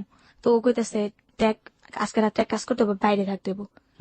তো এরকম করতেছি। তো ওই যে সোহেল বললাম, ও জিনিসটা দেখার পর ও আমাকে বলে কি করো তোমরা। তো আমরা বলি যেমন এমন আমরা কিছু করি না, আমরা এমনি ঘুরি ফিরে খাই। তখন কিন্তু আমি পড়াশোনা করি, ওই যে খ্রিস্টান স্কুল পড়াশোনা করি খাওয়ার জন্য দুপুরবেলা। ওরেও নিয়ে যাই আমার বান্ধবী, যে তুই ও পর খাইতে পারবো আমরা দুপুরবেলা, ওরে ভর্তি করে দিই খাবার লোভে হওয়া। তারপর যেটা হয়, ওই ছেলেটা আমাকে বলে আমি তো ব্যাচেলার থাকি, তুমি আমার সাথে থাকবা। আমাকে আপনার সাথে আমি কিভাবে থাকবো, পরের বেলা তোমাকে আমি বলবো তুমি আমার ওয়াইফ হও, আমি তোমাকে বিয়ে করছি, তুমি আমার কাছে 1 মাস থাকবা, তুমি চাকরি নিবা, 1 মাস পর তুমি আমার কাছ থেকে চলে যাবা, তোমরা 2 ফ্রেন্ড মিললা একটা রুম নিবা, নেওয়ার পর তুমি তোমার মতো করে চুলাফিলা খাবা, আমি জাস্ট তোমার উপকার করবো। আমি বলছি আপনি গায়ে টাচ করবেন না তো? না। আমি তাহলে আপনার উপরে তো শুবেন, আমি নিচে শুবো। ঠিক আছে, আমি রাজি হয়ে যাই ওর কথায়, সোহেলের সাথে। হ্যাঁ, আমার ফ্রেন্ডরা ওই যে বান্ধবী ও খুব না করে যে দেখ ছেলেরা ভালো না, এগুলো বলে, পরে যে কিছু করবো না কোনো গ্যারান্টি আছে? হাসিনা তো এই পেশাতে আগে থেকে ছিল। হ্যাঁ, ও কিন্তু অতটা না, টুকটাক করতো, এটা যেটাকে বলে না করলে তো পেটে ভাত জুটতো না। ও চায় না, ওর বাবার কাছে থেকে যায়, আমি চাই। আমি যাওয়ার পর এক প্রকার আমি ওকে হাজবেন্ডের পরিচয় দেওয়া থাকি ওর বাসায়। থাকার পর ওই যে ছেলেটা আমার প্রথম ফিজিক্যালি রিলেশন করতে চাইছিল, ওর বাসা আর আমি যে জায়গায় যাচ্ছি বেশ একটা দূরে না, কাছাকাছি। তারপর একদিন ওই ছেলেটা, আমি চাকরি নেই, নেওয়ার পর মানে চাকরি নেন আপনি? গার্মেন্টস। আচ্ছা, আপনার মা কই গেল? এই ভিতরে মা থাকে। কোথায় থাকে? মানে মা রাস্তায় থাকে। আপনি একটা বাসায় উঠে গেলেন, আপনার মা বাধা দিল না সেটা? আমি চিন্তা ছিলাম যে এই লোকটার সাথে থাকার পর আমি আমার মাকে নিয়ে একটা রুম নিয়ে ফেলবো। আচ্ছা, লোকটার সাথে পরিচয়। মা জানতো এটা? না, আমার মা জানতো না। আমার মা জানতো আমি খালাম্মার বাসায় থাকি। আচ্ছা, আমার চিন্তা ছিল একটাই, যে আমি গার্মেন্টসে চাকরি করবো, টাকা কিছু কামাইবো, আমার ঘর নিবো, আমার আম্মুরে রাখবো, আমার আম্মু ঘরে রান্না বান্না করবো, আমি চাকরি করবো, আমি খাবো। তারপর আমি তো হাজবেন্ডের ওয়াইফ পরিচয় দিছি। তো তখন আমি চাকরি নিতে, যেমন আমি ওনার কাছে 25 তারিখে গেছি, আর 5 দিন বাকি আছে চাকরি নেওয়ার জন্য। 1 তারিখ ছাড়া তো চাকরি নেওয়া যায় না। উনি উপরে থাকে, আমি নিচে থাকি। তো শীতের দিন তো নিচে থাকা একা সম্ভব না, খুব শীত করে। তো উনি আমাকে উপরেই রাখতো। তো উনি এক সাইডে থাকতো, আমি এক সাইডে। তো এমন প্রায় 2-3 দিন যায়, উনি আমাকে টাচ করে না। একদিন যেটা হয়, উনি মানে কয়েকটা ছেলের সাথে ড্রিঙ্কস করে আসে, এতটাই ড্রিঙ্কস করে যা নিজেকে কন্ট্রোল করতে পারে না। তখন আমাকে ফিজিক্যালি রিলেশন করায় আমার সাথে। এরপর অনেক জোর, 3-4 জনকে সাথে নিয়ে নাকি শুধুমাত্র? শুধু একাই। ওকে। এতটাই জোরপূর্বক করে আমি না করে পারি না, আর চিল্লাচিল্লি করে বাসা থেকে মানুষ আসে যে তোমরা তো হাজবেন্ড ওয়াইফই বলছে। তো প্রচুর ব্লান্টিং হয়, এতটাই ব্লান্টিং হয়, আমি মানে এতটা অল্প বয়সে ছিলাম। তো পরে যখন আমার জ্ঞান ফিরছে, আমি দেখি আমার পাশে 2টা ডাক্তার বসা। 2টো ডাক্তার আপনার পাশে বসা? হ্যাঁ, আপনার রুমের মধ্যে নাকি? রুমের ভিতরে। তার মানে ওখানে যে ছেলেটা যে থাকতো, ওটা কি এক ধরনের বস্তি ছিল? হ্যাঁ, বস্তি ছিল। বস্তির মধ্যেই থাকে এরা? ডাক্তাররা কি বস্তির ডাক্তারই? না, ডাক্তার ছিল আপনার এমনি ফার্মেসির ডাক্তার। ফার্মেসির ডাক্তার নিয়ে আসছে? ওকে। লোকটা তো বুঝতে পারছে, বুঝছে নতুন বউ, ওয়াইফ। তো লোকটা কিছু ওষুধ লেখা দেয় আমাকে, দেওয়ার পর আমাকে বলে কিছু হাঁটা চলা কম করতে, ভারী জিনিস কম নিতে আর কি বলে দেয় আমাকে। তারপর আমি তো ভারী জিনিস কমই নেই। তারপর যেটা হয়, কিছুদিন তো ওর কাছে থাকতেই হয় আমার, আমি কোথায় যাবো এই অবস্থা নিয়ে। তো আমি ফাইনালি ডিসিশন নিয়ে নিছি ওরকে নিয়ে আমি সংসার করবো, যেহেতু আমাকে ফিজিক্যালি রিলেশন করে ফেলছে। আপনি সিদ্ধান্ত নিয়ে ফেলছে। আমি পরে বলছি আমার আম্মু আছে, আমার আম্মু রাস্তায় থাকে, আপনি আমার আম্মুকে নিয়ে আসবেন। তো যেটা হয়, কুরবানিতে আসে, ও কি করে মাংস টুকাইতে যায়। কুরবানিতে তো আমি সারাদিন আমার বান্ধবী 2টাকে নিয়ে আসি, আমার বাসায় খাওয়াবো ওদের, ওরা তো আমাকে অনেক উপকার করছে। ও মা, কতক্ষণ পরে শুনি যে ও নাকি বলে মাংস টুকাইতে গেছে। এটা শুনে আমার না খুব শরম লাগে, যে আমার হাজবেন্ডই বলতে এক হিসাবে বিয়ে হয়নি, কিন্তু আমরা সিদ্ধান্ত নিয়েছি বিয়ে করবো। তো আমার হাজবেন্ড ও এই মাংস ঢুকায়, আমার শরম লাগতেছে, আমি ওর সাথে মানে কথা বলি না, আমার কেমন একটা প্যাস্টিসে বাঁচতেছে। তারপর ও আমার বান্ধবীরা বলে, সি তোর হাজবেন্ড এগুলো করতে পারে? ওই যে বৃষ্টি, ওকেও দাওয়াত করছে আমার বাসায় আসার জন্য। তো ও আমাকে বুদ্ধি দিল যে তুই তো এগুলো করেই ফেলছিস, আর মনে করতে এখন আনমিনিট না, তুই এখন জাস্ট এগুলো করছি, এখন তুই একটা করতে পারিস, সমস্যা নেই, মানে প্রস্টিটিউশন আসতে পারিস। হ্যাঁ, আসতে পারিস, সমস্যা নেই। তারপর এক সময় এগুলোতে আসলে তুই অনেক টাকা কামাইতে পারবি, তোর মায়ের না তুই সুখে থাকতে পারবি। তখন আমি চিন্তা করলাম যে আসলে তো ঠিকই বলছে। তখন আমি ওই চিন্তাটা করি নাই যে আমি এগুলাতে যাইতেছি কেন, কিন্তু বিশ্বাস করেন ভাইয়া, তখন যে আমার পিছনে একটা গার্জিয়ান থাকতো না, হয়তো আমি মনে ওরকমটা করতাম না। তারপর যেটা হয়, আমি ওই ছেলের সাথে ওদের সাথে চলে গেলাম, মানে ছেলেকে রেখে আপনি চলে গেলাম। তো ওদের সাথে রাত্রে 11টা-12টা রেল লাইনে বসে বসে ওরা আড্ডা মারতো, ছেলের সাথে আমি বসে থাকতাম, কথাবার্তা বলতাম। তো আমার ভাইয়ের কিছু বন্ধু বান্ধব দেখে ফেলে, আমি একটু আপনাকে থামাচ্ছি এই জায়গাটায়। আপনারা কিভাবে আপনাদের কাস্টমার বা এই যে ব্যাপারগুলো থাকে এগুলো কালেক্ট করতেন কিভাবে? হ্যাঁ, বলতেছি ভাইয়া। জি। তখন কিন্তু আমি এগুলাতে আসিনি, ওই যে করছি তো ওইটাই। হুম হুম। তারপর আমার কিছু ভাইয়ের বন্ধু বান্ধব দেখা ফেলে, দেখার পর আমার ভাইয়ের নলে যায়। তখন আপনি যাননি ওই জায়গাটাতে, মানে ওদের সাথে বসতেন শুধুমাত্র, বসতেন ঠিকই, কিন্তু কিন্তু আড্ডা চল্লা করতাম, কিন্তু কখনো করিনি। আচ্ছা আমার ভাইয়ের কানে যায় যে তোর বোন রে দেখছো ওই জায়গায়, কি বোন করছো যে এরকম এরকম ওরে নিয়ে রাখতে পারছ না তোরা, তুই ওই মেয়েটারে খারাপ বানাইতেছিস কেন, ও একটু বলে। তো আমার ভাই আমাকে একদিন রাস্তা থেকে আমাকে বাসায় নিয়ে আসে, নিয়ে আসা বলে তুই আর এখানে থাকবি না, তুই এনে ঘরে পড়াশোনা করবি, তুই বাসায় থাকবি, যাই করি আমি তোরে খামো, তুই বাসায় থাকবি, আমরা 2 ভাই বোন থাকবো। আর মারে নিয়ে আমো কিছুদিনের ভিতরে, মায় আর আমি 3জনই থাকবো। ভাই এই ডিসিশনটা নিয়ে। মা তখন কই থাকতো? মা রাস্তায় থাকতো। তখনও রাস্তায়? হ্যাঁ, কিন্তু আচ্ছা, বাসায় মাকে খুঁজে পেতেন এই যে? হ্যাঁ, কথা বলতেছি, মা সবসময় এলাকায় আসতেছে, আমরা যে জায়গায় থাকি টঙ্গিতে। মা কি এক জায়গায় থাকতো নাকি বিভিন্ন জায়গায়? সারা জায়গায় ভিক্ষে করে আইসা ওই জায়গায় বসে থাকতো। ওই একই জায়গায় থাকতো? হ্যাঁ, আইসা পর আমরা একসাথে কথা কোথায় ওই বলি। জায়গাটা কোথায়? বউবাজার, নিরুষপাড়া। ওটা কি মানে হাট অথবা বাজার? হাট না, এরকম একটা এলাকা যেটাকে বলে একটা মহল্লা। ওই মহল্লায় কোথায় থাকতো? রাস্তার উপরে? হ্যাঁ, রাস্তার ভিতরে একটা দোকানের সামনে বসে থাকতো। ওই একটা দোকানের সামনে সবসময় থাকতো? হ্যাঁ হ্যাঁ, সবসময়। মানে ওখানে গেলেই ওনাকে খুঁজে পেতেন? হ্যাঁ, ওইটা আবার কি ছিল, ওইটা আমার বাবার বাড়ির সামনে কিন্তু।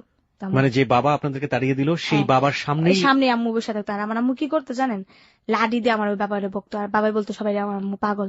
ওই সময় ওখানে বসে বসে? আমার আম্মু শুধু দেখতো যে ওর মান সম্মান কিভাবে ক্ষয় করা যায়, আমার আম্মু ওইভাবে করতো। রাস্তায় রেখে রেখে আম্মু ওরে অপমান করতো, রাস্তার ভিতরে দাঁড়া করে লাইতো। মানে একটা নেতা মানুষ, বুঝেনি তো, একটা রাজনীতির সাথে একটা এক হিসাবে এখন বলতে পারে একটা কাউন্সিলর উনি একটা। উনি মানে এখন কাউন্সিলর ওখানকার? হ্যাঁ, ওকে। ওনাকে মনে করেন যে রাস্তার ভিতরে ছেড়ে দিয়ে ফেলতো আমার আম্মু। লোকজন যদি জড়ো হয়ে যেত না, যে জিজ্ঞেস করতো কে উনি, পাগল তার সে গেছে, এগুলো এগুলো বইলা আইসা পড়তো আমার বাবা। তখন আমার আম্মুকে আমি বাধা দিতাম, তুমি ওই লোকটার সাথে খেলে এমন করো কেন, অন্য মানুষ আছে না, ওর সাথে কইতে। কিন্তু আম্মু বলতো না, আম্মু বলতো তুই বুঝবি না মা, তুই বড় এলো তারপর বুঝবি। আমাকে আমার তো বুঝা লাগতো না, এগুলো বলতাম আমি। তারপর যেটা হয়, আমার ভাইয়ের কাছে আমি যাই। জি। যার পর প্রিয় শ্রোতা, গল্পটা কিন্তু খুবই খুবই খুবই মনোযোগ দিয়ে শুনতে হবে। আমরা জানি না এটা শেষ পর্যন্ত গিয়ে কতটা বম্বিং করবে। আমরা বলতে পারি যে it will be like super blasting যেটাকে বলে, কারণ গল্পের অনেকগুলো মোড় রয়েছে ওর জীবনের গল্পের, এবং কত সমাজের জ্ঞানী মানুষ এখানে জড়িত, এবং ওর যে লাইফ, ও মাই গড। তারপর আমার ভাইয়ের কাছে আমি যাই। যাওয়ার পর একদিন রাত্রিবেলা একসাথে শুয়ে থেকে ভাই আমি দুজনের খাট একটা, আমার ভাই আমার উপরে হাত রাখে, আমার আপন ভাই। রাখার পর আমি ভাবছিলাম যে হয়তো ঘুমের ইয়েতে হাতটা রাখছে।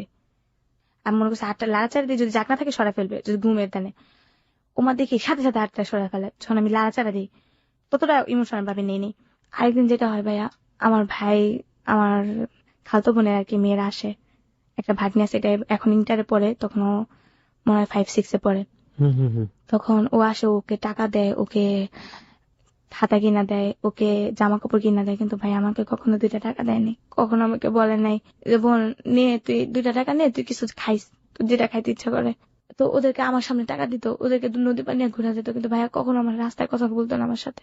ও বলতো রাস্তায় কথা বলে নাকি ওর মান সম্মান চলে যাবে। আমার সাথে বাসায় জাস্ট সম্পর্ক, বাইরে না। তোমার ভাগ্নিদেরকে খাতা কলম কিনা দিত, কিন্তু আমাকে কিছু দিত না। আমি যে স্কুলে পড়তাম না, স্কুল থেকে 5-এ বৃত্তি দেওয়ার পর আমি রেজাল্ট ভালো করে আমি ওখান থেকে 700 টাকা পাই। 700 টাকার পর ওই টাকায় হাতে রাখি, ওইটা দিয়ে আমি ভাঙি, এগুলো এগুলো কিনি, খাতা কলম কিনি। তারপর ওই দিন রাত্রি আমার ভাগ্নিদের টাকা টুকা দেওয়ার পর আমার ভাগ্নিরা চলে যায়। আসার পর তো কি করে, আমার ভাই আমাকে একটা জুস আছে না, ওই জুসগুলা নিয়ে আসে। জুসগুলা নিয়ে আসার পরে জুসের ভিতরে আমি দেখি যে কতগুলা ঘুমের ট্যাবলেট যেটাকে বলে, সাদা সাদা কি কি জানি ঢুকায় ওটার ভিতরে, ঝাক্কায় কতক্ষণ। আমি অতটা খেয়াল করি না, ওটাই মনে খাইবো। আমাকে বলে নে তোর লেগে জুস আনছি, উঠ ওইটা ঘুমে তো ওইটা খাই নে, আর আমার লেগে ভাত বার। তো আমি ভাইয়ের জন্য ভাত পারলাম, আমি জুস খেলাম। কিন্তু ভাইয়া আমি এত খুশি হয়েছি যে আমার ভাই আমার জন্য জুস আনছে, আমার জন্য এতটা ভালোবাসে আমার ভাই আমাকে। জুসটা খাওয়ার পরে আমি কেমন জানি ঘুমের হইয়া গেলাম। তারপর আমি শুইলাম, এক পর্যায়ে দেখি সকালবেলা ওইটা আমার সালোয়ার ছিঁড়া। সালোয়ার ছিঁড়ে ফেলেছে? হ্যাঁ, সালোয়ার ছিঁড়া, তারপরও সামনের দিক দিয়া। কিন্তু ফিজিক্যালি রিলেশন হয়েছে কিনা আমি বুঝতে পারিনি, আমি জানিও না, কারণ আমার মনে হয় না। কারণ ভাই বোন কি বলে আল্লাহর আপনি ওটা বিলিভ করতে পারেন না। ওকে, আপনার বিলিভের জায়গা থেকে আমরা থাকতে চাই, বাট আপনি যতটুকু বলেছেন অতটুকু হজম করাই আমাদের জন্য খুবই কষ্টকর। But the reality is the reality. সত্যটা চরম সত্য, জঘন্য সত্য, মর্মাহত সত্য, বিধ্বস্ত সত্য, আপনি যাই বলেন না কেন সেটা সত্য। The reality is reality. কোনো বোন তার ভাইয়ের বিরুদ্ধে কখনোই কোনোদিনও গীবত করবে না, বা আমরা বলতে পারি না কখনো এই ধরনের অ্যাকিউজমেন্ট নিয়ে আসবে না যেটা তার ভাই করেনি। প্রশ্নই ওঠে না। এতক্ষণ পর্যন্ত তার ভাইয়ের কাছে যাওয়ার জন্য, তার ভাইয়ের একটু ভালোবাসা পাওয়ার জন্য তার যে আকুতি, সেটা কিন্তু এই এতক্ষণ পর্যন্ত পুরো গল্প জুড়ে উঠে এসছে। কিন্তু এই পার্টটা, this is really really really really hated part of today's hello 8920। ওকে, তারপর যেটা হয় ভাইয়া, এগুলা দেখা আমি তারপর মনে করছি হয়তো ঘুমের দেয়, তারপর আমি ইমোশনাল ভাবে নিয়ে নেই, মনে করছি ঘুমের দেয় শিখতে পারে, কারণ আমার তো একটা কাপড় চোপড় বছরের পর বছর ছিঁড়া যেতে পারে, কাপড় পচা যেতে পারে। তো একদিন ভাইয়া চলে যায়, আমি দরজা জানলাম অফ করে, মানে জানলাটা ছিল যেমন শিক নেই, একজন ঢুকা যায় জানলাতে, তো কাঠের দরজা ছিল, দুই দরজা আমি সিটকাই মেরা, আর জানলাটা রশি দিয়ে বাঁধানো ছিল, রশিটা বাইরে থেকে ঢুকার কোনো পরিস্থিতি নেই। তো ওখানে আটকে আমি শুয়ে আসছি। তো অর্ধেক রাত্রে আমি ঘুমের থেকে কেমন সজাগ করে দেখি আমার ভাই আমার উপরে, মানে আমার উপরে। তো ভাইয়া তখন আমি কোথায় ছিলাম, আমার পক্ষে যে এটা এতটা গুরুত্ব পাবে নিমু আমি কিভাবে বলবো ভাই, আমার এতটা কষ্ট লাগছে যে শেষ পর্যন্ত ভাই আমার কাছে এরকম করতে পারলো, এটা মানে কিরকম একটা কষ্টের ভিতরে চলে গেছিলাম আমি। তারপর যেটা হয়, আমি এক ধরনের এরকম করি, তারপর ভাইয়া আস্তে নেমে যায়। তারপর আমিও ভাইয়ারে কিছু বলি না, ভাইয়া আমাকে কিছু বলেন না। মানে এত বেশি লজ্জা পান আপনি যে আপনি ওই সময় রিয়াক্ট করাটারও ভাইয়া আমি এতটা কান্না করছি, আমার মনে হয় আমার বালিশের যতগুলো তোলা ছিল সবগুলো মানে ভাইয়া চিপড়াইলে মনে পানি পড়তো ভাইয়া, এতটা কান্না করছি যে আল্লাহ কি আমার কপালে এগুলাই রাখছে। ভিক্ষা করছি, খাইছি, বাপের তো আদর পাইনি, জন্মের পর থেকে তো বাপ দেখি নেই, ভাই মনে করছি সবকিছু। মানুষের ভাইরা দেখে কত আদর করে, কত জায়গায় কত কিছু কিনে নেওয়া যায়, কত কিছু বোনের জন্য কত কিছু ইয়ে নিয়ে যায়, বোনের জন্য যাইতে সময় দোকান থেকে টাকা দেওয়া যায় যে তুমি কিছু খায়ো, এটা করো এটা করো। কিন্তু আমার ভাই ওরকম ছিল না, আমার ভাই কোনোদিন আমার একটা টাকা হাতে দেয় নাই যে বনি তুই এটা কিনা খাইস, তোর খাইতে মন চাই কিছু। আমার মারে কিছু ভালো করে আদর করে না, আম্মু তুমি কিছু খাইবা, কিচ্ছু বলে না, মানে আমাকে দেখতেই পারতো না। তো আমি চিন্তা করছিলাম কখন সকালটা হবে, কখন সকালটা হবে। সকালটা হয়েছে, আমি না করে বললাম, আমি বাইরে থেকে আইসা পড়ছি। আইসা পর ওই যে আমার ফ্রেন্ড বান্ধবী, ওদের সাথে আসলাম। আসার পর সারাদিন ওদের সাথে ঘুরলাম। ওই যে আপনার প্রথম যেটা আমাকে শাহিন ফিজিক্যালি রিলেশন করতে চাইলো, ও আমাকে নাম্বার দিছে। তো ওর নাম্বার আমি একটা ফোন করলাম, তখন আমার খুব টাকার প্রয়োজন ছিল, থাকার জায়গা ছিল না। তো ও আমাকে বললো এমন জায়গায় আসো, আমি তোমাকে নিয়ে যাবো এক বাসায়। এগুলো কি আপনার সব নাচে যাওয়ার আগের ঘটনা? আগের ঘটনা বা এগুলো বলতে আমার মনে নেই আর কি। আচ্ছা ঠিক আছে, সমস্যা নেই। প্রিয় শ্রোতা, আপনাদেরকে আবারও কিন্তু মনে করে দিচ্ছি আমি যে ওর কিন্তু নাচে চলে গিয়েছে, সেই পার্টটা কিন্তু প্রথমে বলেছে, কিন্তু তারপরে কিন্তু ফ্ল্যাশব্যাকের মেমোরি হচ্ছে এগুলো। আপনারা নিশ্চয়ই জানেন যে নাচে চলে যাওয়ার পার্টটা, যে 2 মাসের পার্ট, সেটা একেবারেই ওর নিজের মনের, এবং ও ওর মাকে পর্যন্ত জানিয়ে যায়নি। সেই মোমেন্টটা থেকে ও কিন্তু ফ্ল্যাশব্যাকে এসে ওর জীবনের এই গল্পগুলো বলছে। আপনাদের সবাইকে একটু খেয়াল রাখার জন্য বারবারই মনে করে দিচ্ছি। হ্যাঁ, তারপর ওই যে শাহিন, ও আমাকে নিয়ে যায় শীতের দিন 2009 শেষ দিকটা, এক চাচির বাসায় নিয়ে যায়। নিয়ে যাওয়ার পর ওই দিনকে উনি আমাকে ফিজিক্যালি রিলেশন করে। সকালবেলা ও আমাকে 500 টাকা দেয়।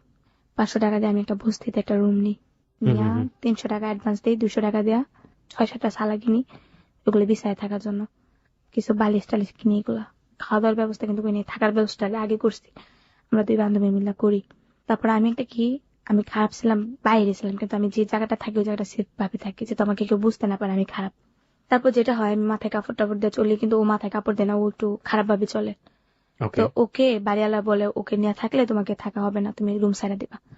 আমি বলছি ওর কারণে আমি কোথায় থাকবো, আমি ওকে বলি তুই একটা ব্যবস্থা করে নে। তো ওর সাথে আমার প্রায় ঝগড়া লাগতো ওই মেয়েটার সাথে। তো ও চলে যায়, যার পর আমি একাই থাকি। তারপর আমি আমার আম্মুকে নিয়ে আসি, আমার আম্মুকে নিয়ে ওই বস্তির ভিতরে থাকি। তো আম্মু কিছু টাকা দেয়, এর ভিতরে আবার ওই যে শাহিন, ওর সাথে আমি যাই, ও আমাকে কিছু টাকা দেয়, মাঝে মধ্যে যাই, ও আমাকে 1500 হেল্প করে।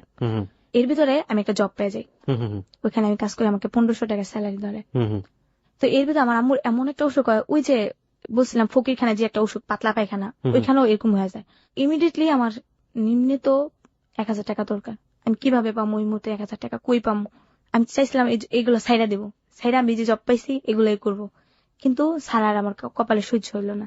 তারপর আমি আবার ওই ভাইটারে ফোন দিলাম, শাহিন, যে আমার কিছু টাকা দরকার, আপনি আমার কিছু হেল্প করবেন। তো উনি আমাকে বললো আসো আমার সাথে, যেটা হয় ওনার সাথে আবার রাত্রে থাকলাম, উনি আমাকে 1000 টাকা দিল। দেওয়ার পর আমার আম্মুকে স্যালাইন দেওয়াই। তারপর থেকে এই যে জুই ঝালমুড়ি খাইতে গিয়া ওই জবটা ছেড়ে দিই, খারাপ কাজে লিপ্ত হয়ে যায়। আম্মু আমার সাথে রাগারাগি করে, আম্মুর সাথে আমার ঝগড়াঝাটি হয়, আম্মু জায়গা চলে আবার আসে, এরকমই হয় আর কি। মানে এই যে কাজটা আপনি এই কাজটা করছিলেন এবং এটা করতে গিয়ে আপনি যখন দেখলেন যে না এটা থেকে আপনি বের হয়ে আসতে পারছেন না, সেই মুহূর্তে ঝালমুড়ি খাইতে গিয়ে জুইয়ের সাথে পরিচয় হলো এবং জুই বলল আপনাকে ডান্সে নিয়ে যাবে হ্যাঁ এবং ডান্স করাবে, তো আপনি কাজ চাচ্ছিলেন, তো আপনি ডান্সে চলে গেলেন এবং তখনও আপনি আপনার মাকে ওই বস্তিতে রেখে এসেছেন এবং আপনার মা এটা জানে না, হ্যাঁ রাইট? হ্যাঁ এবং তারপরে গেলেন, যাওয়ার পরে আলটিমেটলি যে ঘটনাগুলো ঘটলো একের পর এক, এবং লাস্ট মোমেন্টে এসে কোন এক সন্ধ্যায় মোল্লাদের দ্বারা আক্রান্ত হলো আপনাদের ডান্স গ্রুপ, হ্যাঁ এবং ডান্স গ্রুপ আক্রান্ত হবার পর আপনারা গিয়ে এক প্রফেসরের বাসায় উঠলেন, হ্যাঁ হ্যাঁ ওই জায়গাটায় আপনি ছিলেন এবং সাথে ময়ূরী, যেটা আপনি ময়ূরীকে ময়ূরী ম্যাম বলছেন বা হ্যাঁ। আপা বলছেন, আমাদের চিত্র জগতের ময়ূরী, যাকে এক নামে সবাই চিনবে, সেও ছিল আপনাদের ডান্স গ্রুপে। তো এই সময়কার গল্প আর কি, এবং আপনার দৃষ্টিকোণ থেকে ময়ূরী ওয়াজ সো গুড উইম্যান, ওই সময় খুব ভালো মানুষ ছিলেন উনি এবং আপনাদের সবাইকে হেল্প করছিলেন।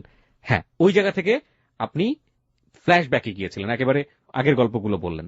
এখন আপনি আমাকে বলেন যে এই গল্পটার সাথে বা আগের যে গল্পগুলো বলেন এই জায়গাটা থেকে আপনি কেন পেছনে ফিরে গেলেন, রিলেশনটা আসলে কোথায়? ওই যে শাহিন, হ্যাঁ শাহিনকে নিয়ে উদ্দেশ্যটা আর কি। আচ্ছা ঠিক আছে, তো শাহিন, এখন শাহিনকে আপনি এতক্ষণ ধরে পরিচয় করালেন, হুইজ শাহিন, এবার বলুন পরের টুকু। তারপর যেটা হয়, ওই যে আমি তো প্রোগ্রামে আসছি, বন্ধ হয়ে গেছে প্রোগ্রামটা, এখন তো সবাই যার যার মতো পলায় চলে যেতেছে, ঢাকায় এসে পড়তেছে। তো আমি পলায় আসবো কিভাবে, আমার কাছে তো টাকা নেই, কিভাবে আসবো, আমাকে টাকা দেয়ও নেই এর ভিতরে। তো একদিন কি করলাম, ওই যে শাহিন, ওর নাম্বারটা তো আমার মুখস্থ, ওর নাম্বারে আমি ফোন করলাম, ভাইয়া আমি এমন এমন, আমি তো একটা প্রোগ্রামে এসে এরকম এরকম আটকে গেছি, তো আমাকে কিছু হেল্প করবেন? তো আমার এই কথা শুনে ও আমাকে বললো দেখো কোথাও ফোনে টাকা নেয় কিনা। তারপর যেটা হয়, তো আমাকে 500 টাকা পাঠায়, তারপর ওইখান থেকে আমি কি করি, পলায় আসার জন্য রেডি হই। তারপর যেটা হয়, ওই যে আমি যে বস্তিতে থাকতাম ওই বস্তিতে আইসা পড়ি। তারপর আইসা দেখি আমার আম্মু নাই, আমি যাওয়ার পর দিনকে আম্মু চলে গেছে। তো এতদিনে তো ভাড়া জমে গেছে, প্রেশার দিতেছে যে ভাড়া দিতে হবে এন তেন। তো আমি বলছি আমাকে থাকতে দেন, কিছুদিন সময় দেন, আমি ভাড়া দেবো। তারপর ওই যে শাহিন, ও আমার জীবনের সবচেয়ে বলতে পারেন একটা শুভাকাঙ্ক্ষিকা, যে ও আমাকে অনেক হেল্প করছে, বাট এতটাই হেল্প করছে যে আমার মা বাবা, আমার আত্মীয় স্বজন, আমার ফ্যামিলি কেউ আমাকে এতটাই হেল্প করে। নিজের ভাই তো অবশ্যই না, নিজের ভাই দূরের কথা, কেউ এরকম করেই নেই। তারপর যেটা হলো, কিছুদিন ও আমাকে হেল্প করলো, আমাকে কিছু টাকা পয়সা দিল। হেল্পের বিনিময়ে তো আপনার সাথে শারীরিক সম্পর্ক, রাইট? শারীরিক, হ্যাঁ হ্যাঁ। ওকে, আমি ঠিক জানি না এটাকে হেল্প বলে কিনা। ওকে, তারপর আমার কাছে বাট হেল্প, আপনার কাছে এটাই হেল্প মনে হয়েছে? করছি আমি, ওরকম করছি, বাট ওর হয়তো উপকার হয়েছে, কিন্তু আমারও এখান থেকে উপকার হয়েছে, যেটা আমি এত বিপদের সময় কি বা আমার সাথে ইউজ করতো বা কি আমাকে টাকাটা দিত। জি। তারপর যেটা হয়, ও আমাকে কিছুটা হেল্প করে, আমার সব প্রবলেম সলভ করে। তারপর এর ভিতরে আমার একটা খালাতো বোন জর্ডান থাকে, উনি ওইখান থেকে বিয়ে করছে, ওইখান থেকেই ছেলে মেয়ে হয়েছে। ও বাংলাদেশে আসছে, বাংলাদেশে আপনার শ্রীপুর, ওইখানে ও বাড়ি করছে। উনি আবার সুইটারের কাজ জানে, তো আমাকে বললো এইভাবে কতদিন ঘুরবা, তুমি আমার কাছে আইসা পড়ো, তুমি সুইটারের কাজ শিখবা। ওকে। তো ওর কাছে না যাই, এর ভিতরে আমি আমার মামার কাছে গেলাম। আমার মামা বললো তুমি চাকরি করবা, তুমি থাকবা খাইবা। মামার কাছে যাওয়ার পর মামা আমাকে নিয়ে গেল। আমি আবার ভাইয়া শুটকি ভর্তাটা খুব পছন্দ করি, তো মামি প্রতিদিন আমাকে বলে তুমি কি পছন্দ করো সবচেয়ে, আমি শুটকি ভর্তা। তো যাক, শুটকি ভর্তা একদিন দুই দিন, একটা জিনিস যতই পছন্দ হোক না কেন, বাট 2-3 দিনের ভিতরে কিন্তু একটা জিনিস খাওয়া যায় না। তো আমাকে চাকরি নিতে স্প্রিং মিল, যেখানে সুতা তৈরি হয়, ওইখানে চাকরি নিলাম। প্রচুর গরম, এই গরমের ভিতরে চাকরি করি। আমাকে মরিচ ভর্তা করে দেয়। 2টা ছেলে, একটা মেয়ে, ছেলেটা ছোট, একটা বড় আমার সমবয়সী। ওরে মাছ দেয়, আর আমাকে একটা ছোট টুকরা দিলে দেয়, না দিলে নাই। আর কি অবহেলা করে, দুধ দেয়, ওদের ভাত দেয়, আমাকে দেয় না। আমার জন্য ছোট টুকরা রাখে, আমিও জিতে খাই না। যে ওদের বড়টা দেয়, আমাকে দেয় না কেন? আমি আমার মার মতো একটু জিতি, যে আমাকে কেউ কষ্ট দিলে না আমি সহ্য করতে পারি না। তারপর যেটা হয়, আমি ওখানে চাকরি করি, ওখানে বেতন পাই। আমার বেতনের টাকা দিয়ে ওনাদের সব প্রবলেম সলভ করবে, কিন্তু আমার যে একটা ড্রেস আপ নাই, আমাকে একটা ড্রেস দিবে ওটা বলে না। ওনার মেয়েকে একটা ড্রেস কিনে দিবে, ওনার মেয়ের স্কুলের ফিস দিবে, ওনার ছেলের প্রাইভেট খরচ দিবে। আপনার মাকে আপনি খুঁজে পেলেন? এখনো খুঁজে পাননি? মানে এর ভিতরে তো মা খুঁজে পাই না, মা চায় চয় খায় এখানে ওখানে জায়গা, কিন্তু মার সাথে এসে আপনি দেখাও করেন না? দেখা করিনি। মাকে দেখতে ইচ্ছে করলো না? করছে, কিন্তু পাই নেই, খুঁজেই পাননি? খুঁজে পাই। এটা টেনশন হচ্ছে না? টেনশন হচ্ছে, আর বাট আমার মা খুব ট্যালেন্ট একটা মেয়ে, যেটা ওনার আপনি একটা আছে না যে গায়ে টাচ করবে। আমরা রাস্তায় ঘুমাইছি বলে যে আমরা এতটা না। আমার আম্মুর দেখা গেছে একটা দোকান, আপনি আমার আম্মু চা খাইতে গেছে, আমার আম্মুর সাইড দিয়ে একজনে বললো যে খালাম আমার কিছু দেন তো, মানে দোকানদারকে বললো আম্মু ওর মাইরা একটা পিঠা শেষ করে ফেলবো। আমার উপর দিয়ে আসছো কেন? কেন দুনিয়ার জায়গা নাই? আরো জায়গা আছে, ওইখান দিয়ে চলে যাও, আমার উপরে দিয়ে আসছো কেন? মেয়ে দেখলে কি মাথা নষ্ট হয়ে যায়? একটা ডাইরেক্ট আমার আম্মুর পরে বকাঝকা করে। তারপর যেটা হয়, এই জন্য আমি টেনশন করি না, কারণ আমার আম্মু নিজে ঢাকা শহরে এমন কোন রাস্তা নেই যে আমার আম্মু না চিনে না, সুতরাং যে কোনো ভাবে হোক ম্যানেজ করে ভালো আছে। তো অনেক ভালো, কারণ এক সময় যেহেতু ঢাকায় কাজ করছে, উনি সবই চিনে, ঢাকায় বড়, ঢাকায় বাসায় কথাও বলে। তারপর যেটা হয়, মানে আমাকে শুটকি ভর্তাতে ভাত দেয়, সবার সামনে খাইতে গেলে আমার খুব শরম করে। সব আমার কথা কি প্রতিদিন শুটকি ভর্তাই দেয়, ভাত দেয়, এমনি ভাত দিতে পারে না ভালো কিছু দেয়া? তো আমার শরম পাই দেখে পর একটা মেয়ে আমাকে বুদ্ধি দিল, কয় তুই কোয়ার্টার আইসা পড়, তো নিজে কামাই কর, নিজে থাকবি খাবি। মানে আপনার কর্মস্থলের যে কোনো একজন মেয়ে? একটা কোয়ার্টার, ওখানে আবার কোয়ার্টারের সুযোগ আছে। তো আমি কি করলাম, সিদ্ধান্ত নিলাম কোয়ার্টারে থাকবো। তখন আমি কি করি, বেতন পাইয়া আমার মামা মামিকে না বললে আমি কোয়ার্টারে এসে পড়ি। আচ্ছা, পরে এখানে আবার আমার মা আসে, আইসা আমার খালা যেটা মিজু খালা টুঙ্গিতে থাকে ওর কাছে খবর নেয় যে আমি আমার মামার কাছে আইসা পড়ছি। মায়ের খবর টবর নিয়ে আমার মা ওইখানে আইসা পড়ে। আসার পর আমি তো চাকরি বাকরি করি, ঘরে জিনিসপত্র করছি, 2700 টাকা বেতন পেয়েছি। আমার টাকা দেখে কেন, আমার একটা মানে ওইটা অন্যরকম, আমি চাকরি করি আর কিছু না, একটা আর তখন আমার মামা তো ফ্যাক্টরিতে আইসা বলতেছে তোমার আম্মু আসছে। আমি বিশ্বাস করি না, মনে করছি আমি তো যদি বেতন নিয়ে আইসা পড়ছি, যদি আমার বাসায় গিয়ে কিছু বলে মারধর করে, আমি বলছি আমার আম্মা আসে, আমার আম্মা নিয়ে আসতে কয়, আমি বিশ্বাস করি আমারে। তারপর কি হলো, আম্মা আসলো গিয়ে আম্মুরে দেখা তো আমার খুশি দেয় কেন, আম্মুরে জয় দেখছে, মা তোমার আর ভিক্ষা করতে হতো না, তুমি এখন থাকবা, তুমি এখন খাবা, আর কোনো কষ্ট না, মনে করো তোমার মেয়ে বড় হয়ে গেছে। এই কতদিন পরে দেখা? 2 মাস? প্রায় 3 মাস। 3 মাস, ওকে। আম্মু তো আমার জড়াই দেয় কান্নাকাটি, তুই কেন আমার সাথে গেছিস, তুই কি বড় হয়ে গেছে, হাত পা খোঁজা হয়ে গেছে।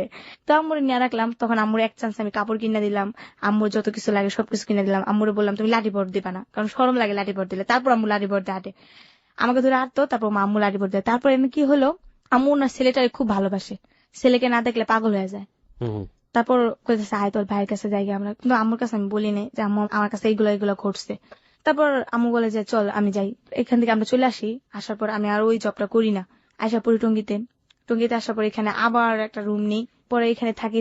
তারপর আম্মুর সাথে আমার ঝগড়ায় যে কোনো একটা বিষয় নেই, এমনিতে যখন আম্মু চলে যায় আবার আমি আবার একা একা থাকি, আবার ওই ফ্রেন্ডদের সাথে আড্ডা মারি, ওরাও এরকম খারাপ কাজ টাজ করি। আপনিও করেন? হ্যাঁ, এর ভিতরে আবার ওই যে আমার আপুর কথা বলছি, ওই আপুর বাসায় আবার যাই রোজার ঈদ আসা পরে, প্রায় কাছাকাছি। কোন আপু এটা? জুই না, ওই যে আমার একটা ফাতেমা আপু, যেটা উনি জর্ডান থেকে আসতে, ওকে। উনি আমাকে নিয়ে যায় ওনার বাসায়, নিজের বাড়ি করছে। বর্তমানে আমার আম্মু ওইখানে আছে। তো দাঁড়ান বুঝিনি, আপনার তো জর্ডান থেকে মামা মামি আসলো? না, তাহলে আমার একটা খালতো বোন আসছে আর কি, ওকে। ওখানে বিয়ে করে আসছে, ওখানে একটা মেয়ে হয়েছে, আসার পর বাংলাদেশ চলে আসছে, মেয়েকে রাখার মানুষ পায় না, এর জন্য। তাহলে আপনি কোথায় থেকে অফিস করছিলেন? মামা মামির কাছ থেকে? হ্যাঁ, শ্রীপুর থেকে অফিস করছিলাম। আর এই জর্ডানের বোনের সাথে কি সম্পর্ক, খালাতো বোনের সাথে? এই টঙ্গিতে আইসা উনিও আসতে, দেখতে আসছি ওনাকে। আচ্ছা, দেখার পর হ্যাঁ, ওকে। তারপর উনি আমাকে বললো এভাবে আর কতদিন তুমি আসো আমার সাথে। এক ধরনের বোহেমিয়ান লাইফ আমরা যেটাকে বলতে পারি, যাযাবর জীবন। কোথাও এখানে, কোথাও বস্তিতে, কোথাও মামা মামির কাছে, কোথাও সার্কাস লাইফ। মানে লাইক আপনি একটা ফুটবলকে তুলনা করতে পারেন ওর লাইফের সাথে, যে ফুটবল মারছে, যেখানে যে ফুটবল থামবে তো থামবে, কোনো ঠিক ঠিকানা নেই। দুমুঠো ভাত কিংবা একটু রাত্রেবেলা মাথা গোজার ঠাই, এটার জন্য কখনো শরীর দিয়ে দিচ্ছে, কখনো কারোর সাথে রাগারাগি করতে হচ্ছে, কখনো কারোর কাছ থেকে চুরি করতে হচ্ছে। This is call life. এবং এই জীবন কতটা নির্মম এবং নৃশংস হতে পারে সবকিছু মিলিয়ে, সেটা আজকে মনিকে দেখলেই বুঝতে পারবেন। কিন্তু অদ্ভুত ব্যাপার হলো, 17 বছরের মেয়েও, এবং ওর যে বলার স্টাইল, তার মধ্যে এক ফোঁটা ছিটে ফোঁটা, আমি বেশ কয়েকবার 2-1বার দেখেছি চোখের জলে ভিজে উঠছে, কিন্তু এক্সপ্রেশনে সেটা নেই, একেবারে হাসি মুখ করে আরামসে বলে যাচ্ছে। ও এটা কি ওর জীবন মনে করে নিয়েছে, অদ্ভুত। এবং এই জিনিসটাকে আমার খুব বেশি পরিমাণে আমি মার্ক করছি, যে ওর ফিলিংসটা আসলে কি। ওর ফিলিংসটা কোনো না কোনো ভাবে ধরতে পারছি না, যে ও যে কষ্টে আছে, ওর যে খারাপ লাগছে, আমি ঠিক জানি না। আমি শেষের জায়গাগুলোতে আসতে চাই। ওকে, হ্যাঁ, তারপর যেটা হয়, আমার খালুর কাছে যাই, আমার খালা থাকে, মেহমান আসে, 3টা রুম থাকে ওদের, একটা হাজবেন্ড ওয়াইফ থাকে, আর একটা এর ভিতরে বলি না আমার ছোট খালা, ওরাদের একটা বড় সমস্যা হয়ে যায়, ওরাদের রুম আটকে যায়, রুম ভাড়া দিতে পারে না, দেখে বের করে দেয়। ওই মিজু খালার কাছে চলে যায়, মিজু খালার বাড়ি করে, ওরা এক রুমে থাকে, খালা এক রুমে থাকে। আমার খালা আবার হুজুর নিয়ে একটা তালিম পড়ায়। আমার ফ্যামিলিটা সবাই হুজুর, খালি ডান্সার ভিতরে আমি একাই বলতে পারেন। আপনার ফ্যামিলির সবাই হুজুরনি মানে হচ্ছে সত্য নামাজ পড়ে, সবকিছু আল্লাহর ভক্ত ওরা, আল্লাহর ভক্ত, 5 ওয়াক্ত নামাজ পড়ে, ইসলামের সবকিছু মেনে চলছে। আর সেই বাড়ির একটা মেয়ে এরকম পথে ঘাটে ঘুরে বেড়াচ্ছে, প্রস্টিটিউশনে যাচ্ছে, কোনো কিছু না। তারপর যেটা হয় ভাইয়া, একদিনকে আমাকে খালার সাথে শুইতে দেয়, আমি খালার সাথে শুই কিনারে, রাত্রে টিভি দেখতে দেখতে প্রায় ঘুমাই যাই, খালুর নিচে ঘুমাই। তো রাত্রেবেলা আমার একটা কি, যে কেউ যে আমাকে টাচ করে, আমি গায়ে হাউস পরে পাই যে আমাকে টাচ করতেছে। হঠাৎ করে দেখি যে আমার টাচ করতেছে আমার খালু, দৌড়তেছে, যেমন মানে নিচে শুইছে, হাত বাড়ে আমাকে টাচ করতেছে। তখন চিন্তা করতেছি এই জায়গাও থাকবো না, চলে যাবো, রাত্রি ডিউটি শুনিয়ে নিচ্ছি। পরের দিন সকালে চলে আসবো এখান থেকে। চলে আসার পরে আর কারো বাসায় যাবো না, একটা মনে সাহস হলো, কারো বাসায় যাবো না, একা একা রুম নিবো, একা একা থাকবো, একটা নিজে একটা ডিসিশন নিলাম, কারো বাসায় যাবো না। প্রিয় শ্রোতা, একটা মেয়ের পিতৃ পরিচয় না থাকলে, একটা মেয়ের যদি কোনো ব্যাকআপ না থাকে, এমনিতেই আমরা শুনি যে এই ধরনের ফ্যামিলি ট্যাবু, যেটার পার্সেন্টেজ এত ভয়াবহ আপনি চিন্তাও করতে পারবেন না। এগুলো নিয়ে যারা কাজ করে বিভিন্ন এনজিও, সেই পরিসংখ্যানগুলো আমরা দেখেছি, যে একটা মেয়ে পারিবারিকভাবে ছোট থেকে বড় হতে গিয়ে এ ধরনের কত রকমের টর্চারের, মানসিক টর্চারের শিকার হন, বিশেষ করে ফিজিক্যালি, সে বয়স্ক হোক কিংবা অপ্রাপ্ত বয়স্ক হোক। একেবারে নিজের ব্লাড রিলেশন থেকে শুরু করে কেউই সেখানে বাদ নেই এই তালিকায়, কিন্তু যখন দেখি যে পিতৃ পরিচয় নেই এবং এই মেয়েটাকে খুব সহজেই পাওয়া যায়, এই মেয়েটা কখনো সোচ্চার ভয়েস তার মুখ থেকে বের হবে না, খুব সুউচ্চ কণ্ঠে সে প্রতিবাদ করতে পারবে না, তখন কিসের খালু, কিসের আপন ভাই, কিসের বন্ধু, যে যেভাবে পারছে সেভাবে। ওকে, তারপর তারপর আমি ওখান থেকে আসার পর ওই যে শাহিন, ওকে আমি বলি যে আমি একটা রুম নিব, আমাকে একটু হেল্প করবেন। কি হেল্প? আমার তো একটা মাস চলা লাগবো, আমার তো ওই টাকাটা নাই, আমি কি করব? আপনি আমার একটা মাস জাস্ট হেল্প করবেন, আমি চাকরি নিব, তারপর আমি আপনার টাকা দিয়ে দেবো। তো ও আমাকে বলে, তো ভাই আমি যেটা ভুল করছি, আমি জানতাম না ও কিন্তু হিন্দু। তখন ও আমাকে বলে যে আমি তো হিন্দু, তুমি আমার সাথে কি করবো? আমি একটা অর্ডার অফার করি যে হাজবেন্ড পরিচয় আমি আপনাকে রাখবো, আমার কিছু মাস থাকবেন, তারপর যদি কোনো সমস্যা হয় আপনি চলে যাবেন, আমি থাকতে কোনো সমস্যা করবো না আপনার, আমার জীবন যাক যাক, কিন্তু আপনার কোনো সমস্যা হইতে দিব না আমি এভাবে বলছি। তারপর উনি আমাকে খুব বিশ্বাস করছে। তো উনি আমাকে একটা রুম নিয়ে দেয়, রুমের একটা মাস আমাকে চালায়, টাকা পয়সা যা যা বলে সব দিয়ে আমাকে হেল্প করে। আমি মাঝে মধ্যে অসুস্থ হয়ে গেলে, আমার তো আল্লাহ ছাড়া কেউ নাই ভাইয়া, একমাত্র বলতে পারেন উনি আমাকে হেল্প করে, টাকা পয়সা দেয়। তো আমি আবার কি করতাম, যে চাকরি নিয়ে ফেলছি গার্মেন্টস, তখন আমি হেল্পারই করি। মানে ভাইয়া এইসব কাজে কখন যায়? গার্মেন্টস একদিন অ্যাবসেন্ট করলে দুনিয়া গালাগালি করে, এসব কাজে যাইতে পারি না। আমি আবার অন্যটার আশায় থাকি না। আমি কি করতাম ভাইয়া, এই কথাগুলো আমি আজকে বলতেছি, যেটা ও জানে না এখনো। ও আমাকে টাকা দিত প্রতি সপ্তাহে, না 15 দিন পর পর, সপ্তাহখানিক পর পর, যখন না দিত তখন আমার না খেয়ে থাকতে হইতো। তখন আমি ওই সময়টায়, জানি না ও শুনলে আমাকে খারাপ মনে করবে, ভুল হলে আপনি আমার মাফ করে দিয়েন, ও আমাকে টাকা দেওয়া সত্ত্বেও আমি বাইরে যেতাম একমাত্র ভালো কিছু খাওয়ার লেগা, রান্না করার লেগা, কারণ ওর থেকে আমি চাইতাম, আমার খুব শরম লাগতো। আজ পর্যন্ত আমি ওর কাছে কোনো টাকা চাইনি, একমাত্র বেশি একটা সমস্যা ছাড়া। ও আমাকে হাজার টাকা দিত, কিন্তু টাকা দিত তো ওই বিনিময়ে, বাট আসতো আয়সা, রাত্রে থাকতো, সকালে ও চলে যেত, আমি সকালে অফিসে যাইতাম গোসল টোসল করে আর কি। তারপরে এই যে যেটা আমার বাসা পরিচিত ছিল, ওদের কাছে যাইতাম, যাই আমি কিছু টাকা 400-500 টাকা আনতাম, আইনা এগুলো দিয়ে আবার আমি চাল টাল কিনা ফেলতাম। ওরা সাথে থাকতে হতো না, দিলে ওই টাকাটা আমার স্ট্রং থাকতো, আবার যখন ফুরা যেত আবার কিনা ফেলতাম, এরকম করতাম। মানে এই পেটের ভাতের জন্য, হ্যাঁ বাসাটা ভাড়া দেওয়ার জন্য আপনি হ্যাঁ, এক মানে আমি ধরনের, টেনশন করতাম যেটা ভাইয়া, আমি একবেলা না খেয়ে থাকি কেউ দেখবো না, কিন্তু একটা বাসা ভাড়া না পেলে যদি আমার বের করে দেয় তখন আমি কোথায় থাকবো? এই জন্য আপনি প্রস্টিটিউশনে জড়ালেন। গার্মেন্টসও করতাম, এসব কাজও করতাম, ওর সাথেও করতাম। জি। গার্মেন্টসের কাজ করে আমি একসময় অপারেটর হয়ে যাই, তখন আমার বেতন হয়ে যায় 3500 টাকা। তখন আমি সব মিলাই 4 থেকে 5 হাজার টাকা পাই। তখন কিন্তু ওর টাকা আমার প্রয়োজন পড়ে না, তারপরও পরে, যেটা মাঝে মধ্যে ক্ষেত্রে লাগে। আপনি কি এই যে কাজগুলো করতেন, এগুলো করার জন্য কি আপনার একেবারে নির্দিষ্ট কিছু ক্লায়েন্ট ছিল, নাকি আপনি রাস্তায় দাঁড়াতেন বা? না না ভাইয়া, কখনোই না। তাহলে আমার কিছু বাসা ছিল, বাসা থেকে আমাকে ফোন করতো যে অমুক সময় তুমি আসবা, অমুকটা কয়টা কাজ করো, তুমি চলে এগুলো যাবে। কি ম্যারিড পার্সন, নাকি ব্যাচেলর, নাকি মেসে ভাড়া থাকে? কে? এই যাদের সাথে এগুলো করতেন, মানে মেয়েরা? না বেসিক্যালি আপনি তো যে প্রস্টিটিউশনের কথা বলছেন, আপনার শারীরিক যে ব্যাপারগুলো জড়িত, আপনি বিভিন্ন ক্লায়েন্টের কাছে গিয়ে আপনি এগুলো করতেন, ওদের পরিচয় জানতে চাচ্ছি, ওরা কি? ওরা এক সময় কি দেখতাম যে হাজবেন্ড জানে, হাজবেন্ডের সামনে করাইতেছে এসব দিয়ে। আমি ঠিক বুঝতে পারছি না, মানে হাজবেন্ড ওয়াইফ দুজনেই জানে ব্যাপারগুলো? হ্যাঁ হ্যাঁ, এগুলা দুজনে শেয়ার করে। হাজবেন্ড লোক নিয়ে আসতেছে, ওয়াইফ রিসিভ করতেছে, রিসিভ করে দেখা গেছে যে মেয়েকে ভিতরে দিতেছে, হাজবেন্ড গেটটা লাগাই দিতেছে, আর হাজবেন্ড ওয়াইফ দুজনে ঘরে বসে আছে। তারপর শেষ হওয়ার পরে দেখা গেছে লোকটা আসলো, হাজবেন্ডের কাছে টাকা দিল বা ওয়াইফের কাছে টাকা দিল, হাজবেন্ড নিচে নিয়ে নামাই দিয়ে আসলো। মানে কোন একটা বাসায় গিয়ে আপনাদের এই জিনিসটা করতে হতো, এবং এগুলো সবকিছু প্রিসেট করা, সাজানো থাকতো। হ্যাঁ হ্যাঁ, দেখা গেছে একটা হাজবেন্ড ওয়াইফ আর একটা বাচ্চা, তো এক বাসায় ফ্ল্যাট নিয়ে রুম ভাড়া নিল। তো ওইখানে তো সন্দেহ করার মতো কিছুই নেই, যেহেতু হাজবেন্ড ওয়াইফ বাচ্চাও আছে সাথে। তো ওয়াইফে বললো যে আমার হাজবেন্ড এমন একটা জব করে, মানুষ আসবে, আমি বা খাওয়াবো লোকজন, বা দেখা গেছে রুমটা নিল নিচতলায়, যাতে লোকজন আসতে সুবিধা হয়, গেটটা খুলে রাখলো, লোকজন ফট করে ঢুকে গেল, আবার বের হয়ে গেল। তো ওরকম ভাবে আর কি হইতো ওইটা। না সেটা তো হতোই, কিন্তু কথা হচ্ছে যে আপনি কিভাবে বুঝতেন যে উনি আপনার ক্লায়েন্ট, বা আপনি ওই বাসাটাতে যাবেন, আপনাকে এগুলো কে বলে দিত? দেখা গেছে মেয়েদের দ্বারা পরিচিত হতাম। একটা মেয়ে আছে, যেমন ওকে আমাকে বললো যে আমাকে কাজ করাতে হয়। তো একটা মেয়ে তো এক জায়গায় কাজ করে না, অনেক বাসায় কাজ করে। ওর তো এক জায়গায় কাজ করলে হয় না, যে জায়গায় লোক বেশি আসে ওই জায়গায় কাজ করে।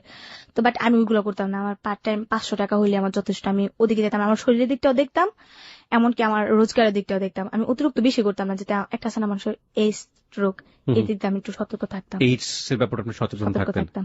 দেখা গেছে যদি এইস হয়ে যায় তখন আমি কি করব, বাট একটা প্রেগনেন্ট হয়ে গেলাম আমি, সাপোজ, ওই দিক দিয়ে সতর্ক থাকতাম যে আমিও তো কখনো সংসার করতে পারি। তখন আমি মানে আমার হাজবেন্ডের কাছে কি পরিচয় দেবো বা কি বলবো, এগুলো এই তো যে। আপনাকে কেউ কখনো বুঝিয়েও দেয়নি, আপনি না, নিজে নিজে আমি নিজে থেকেই করতাম, কারণ আমার সংসার হতেই পারে স্বাভাবিক। প্রিয় শ্রোতা দেখুন, একটা মেয়ে যার কোনো সংসার নেই, কেউ নেই, মা এক ধরনের মানসিক প্রতিবন্ধী, সে ভিক্ষা করে বেড়াচ্ছে, এই মেয়ে প্রত্যেকটা ঘাটের পানি খেয়ে খেয়ে খেয়ে খেয়ে এই জায়গাটায় আজকে এসছে, এবং ওর ভিতরে এই জিনিসটা কাজ করছে যে আমি যে কাজটা করছি আমার পেটের জন্য দরকার, এবং এটা করতে গিয়ে যেন আমার এইডস না হয়ে যায়, এটা করতে গিয়ে যেন আমার সংসার যদি কোনোদিন হয় তার কাছে যেন আমি জবাবদিহি করতে না হয়। হু, অনেক কিছুই শিখছি, আমি প্রতিনিয়তই শিখছি হ্যালো 8920 থেকে। আজকে এই 17 বছরের মেয়েটার কাছ থেকে অনেক কিছু আমি শিখবো এবং শিখছিও। চলে যাচ্ছি মনির কাছে। মনি, পুরো ব্যাপারটা আমি জানতে চাই না। আমি জানি যে এই যে প্রস্টিটিউশন, এটা একটা বিশাল একটা সিন্ডিকেট। আপনি তো ঢাকা শহরেও আসতেন, রাইট? অবশ্যই, আমি বলতে পারেন আমি ঢাকা শহরের মেয়ে। ঢাকা শহরেই আপনি বেশিরভাগ সময় কাটাতেন বা বিভিন্নভাবে এটাতে ইনভলভ ছিলেন। যারা আপনার সাথে মিশতো, মানে যারা আপনার সাথে এই কাজগুলো করতো, তারা কি ধরনের, আমি এটা জানতে চাচ্ছি। আমি একজনের নাম বলবো না, একটা নাম নেই দামি লোকই। তো ওনার সাথে আমার ভালো একটা রিলেশন ছিল। উনি আমাকে ক্লাবে নিয়ে যায়। একদিন ওইগুলো করতে গিয়ে ওনাকে আমাকে জিজ্ঞেস করে, তুমি দেখতে তো খুব সুন্দর। আসলে ভাই আমি দেখতে অতটা সুন্দর না, কালো, দেখতে খারাপ। তারপর ও বলছে যে তুমি দেখতে তো খুব কিউট, তুমি এত অল্প বয়সে এগুলোতে আসতো কেন? তারপর আমি বললাম, ভাইয়া পেটের দায়ে মানুষ অনেক কিছুই করে। তো আমার এইসব কথা শুনলে না, মানুষ আমার কাছে কাজ করতে চাইতো না, শুধু শুধু টাকা দিয়ে দিত। আমি এগুলো আরো বেশি বলতাম, যাতে আমার কাছে এগুলো পিছনের গল্পগুলো কারণ কেন বলতাম ভাইয়া, আমার কষ্টটা কম হইতো, আমার টাকাটাও হইতো, আমি এই জন্য বেশি বলতাম। আরে তারপর আমাকে বেশিরভাগ লোকে আমাকে বলতো, তুমি কেন করো এগুলো, তোমার দেখতে তো খুব সুন্দর দেখা যায়। কেউ বলতো ওনার ওয়াইফের মতো দেখা যায়, কেউ বলতো কারো মেয়ের মতো দেখা যায়, কেউ বলতো কারো ফুবুর মতো দেখা যায়, অনেকে অনেক ধরনের কথা বলতো যে আমাকে নাকি ওরকম দেখা যায়। তারপর একদিনকে আমাকে একটা লোক বললো যে তোমার তো দেখতে খুব সুন্দর, তুমি এগুলো না করে একটা চাকরি বাকরি হতো করতে পারো। আমি বলি, হ্যাঁ ভাই আমি চাকরি করি, বাট আমার তো কেউ নাই, আমার একটা মা আছে অসুস্থ, ওনাকে আমার হেল্প করতে হয়, তো আমি চাকরি করলে আমার পোষায় না, আমি এইভাবে বলছি। তাহলে এগুলো করো কেন, বড় ধরনের কোনো জব করো। কে দিবে আমাকে বড় ধরনের জব? তারপর উনি বললো, আচ্ছা ঠিক আছে, তুমি ভালো ডিটেলস কি করো? পরে আমি বলছি, আমি ডান্স পারি, ডান্সের ক্লাবে একবার করছিলাম, এরকম বলছি। ঠিক আছে, তুমি বারে ডান্স করবা? আমি হ্যাঁ করবো। যেহেতু বললো, আমি যাক ভাইয়া আপনি যদি ডান্সটা দেন আমি এই জগৎটা ছাইড়া দেবো। তারপর উনি বললো, ঠিক আছে, আমার দ্বারা যদি তোমার উপকার হয় তাহলে তো ভালোই। তো উনি আমাকে প্রথমে নিয়ে যায় কিছু মেয়ের সাথে পরিচয় করে দেয়, আমার মেকআপের যেটা যা যা যা লাগে তা তা করে দেয়। উনি আবার ওই যে ড্রিঙ্কস যারা দেয় না, লোকটা কি জানি আর কি, আমি সঠিক খেয়াল নেই। তো ওই লোকটা আর কি আমাকে পরে নিয়ে যায়, নিয়ে যাওয়ার পর আমাকে ড্রেস আপ করতে বলে। এই ফার্স্ট আমার সাথে নাচা বাইরে। তারপর নাচলাম, তখন বলে ড্রেস আপ খুলতে, যেটাকে বলে নেকেট পোশাক। লোকরা এখানে বিয়ার খাচ্ছে, খাওয়া দাওয়া ওখানে করতেছে। তো খুবই হাই সোসাইটির হ্যাঁ, লোকজন যান, খুব হাই সোসাইটি। এখানে বলতে পারেন একবার কালো আমি, তারপর বাকি আমাকে সবাই ফর্সা। সবাই ফর্সা। আর আমাকে কি করছে জানি না, আমার মেকআপের পরে আমার ফেসটাই অন্যরকম দেখা যায়, সবাই বলে নাকি আমি অনেক সুন্দর দেখতে। তারপর আমাকে কি করে, যেটা পুরো শরীরে মেকআপ করতে হয় আমাকে। পুরো শরীরে মেকআপ হ্যাঁ, করে পুরো দিতে। শরীরে আমাকে আউট ড্রেস আপ করতে হয়। সবাই আমাকে চয়েস করে, কোনো মেয়ে কাছে আসতে পারে না, আমাকে অনেকে কাছে নেয়। তো ওখানে আমি এক চান্স আমি প্রথমেই বকশিস পাই আপনার 18,000 টাকা, এই প্রথম। জীবনের প্রথম। কত সালে এটা? 18,000, এই তো 2011 দিকে মনে হয়। প্রিয় শ্রোতা, 2011-র ঘটনা। যে হোটেলটির নাম এখানে ব্যবহার করা হচ্ছে ঢাকা শহরের 5 স্টার হোটেল, এবং আমরা হোটেলের নামটি এখানে মিউট করে দিয়েছি আমাদের প্রয়োজনের স্বার্থে, আমাদের অনুষ্ঠানের স্বার্থে, এথিক্সের জায়গা থেকে যায় না। আপনারা নিশ্চয়ই জানেন যে কোন ধরনের হোটেলগুলোতে ধরনের ঘটনা ঘটতে পারে। মেগা 5 স্টার হোটেল আমরা বলতে পারি। আমরা হোটেলের নামটা এখানে মিউট করে দিচ্ছি।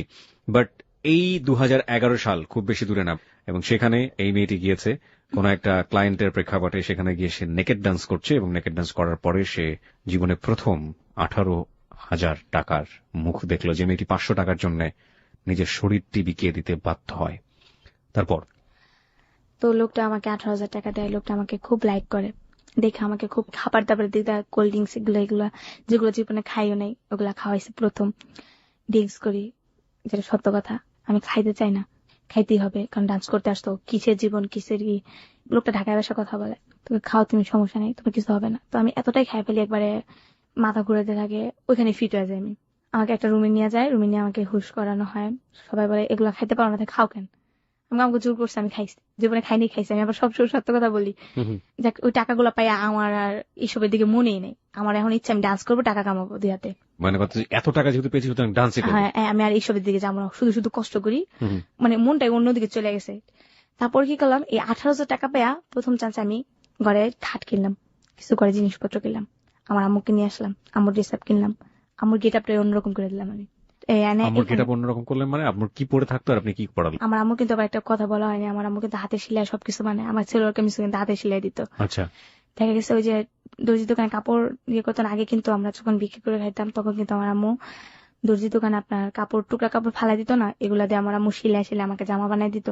বড় বড় টুকরা কাপড় তো দিয়ে। আপনার আম্মু এগুলোই পরে থাকতো? হ্যাঁ, এগুলাই পরে থাকতো। তারপর আমি আমার আম্মুর গেটআপটা অন্যরকম করে দিলাম, আমার আম্মুকে ড্রেস আপ সবকিছু প্রায় 10,000 টাকার ভিতরে সবকিছু ম্যানেজ করলাম।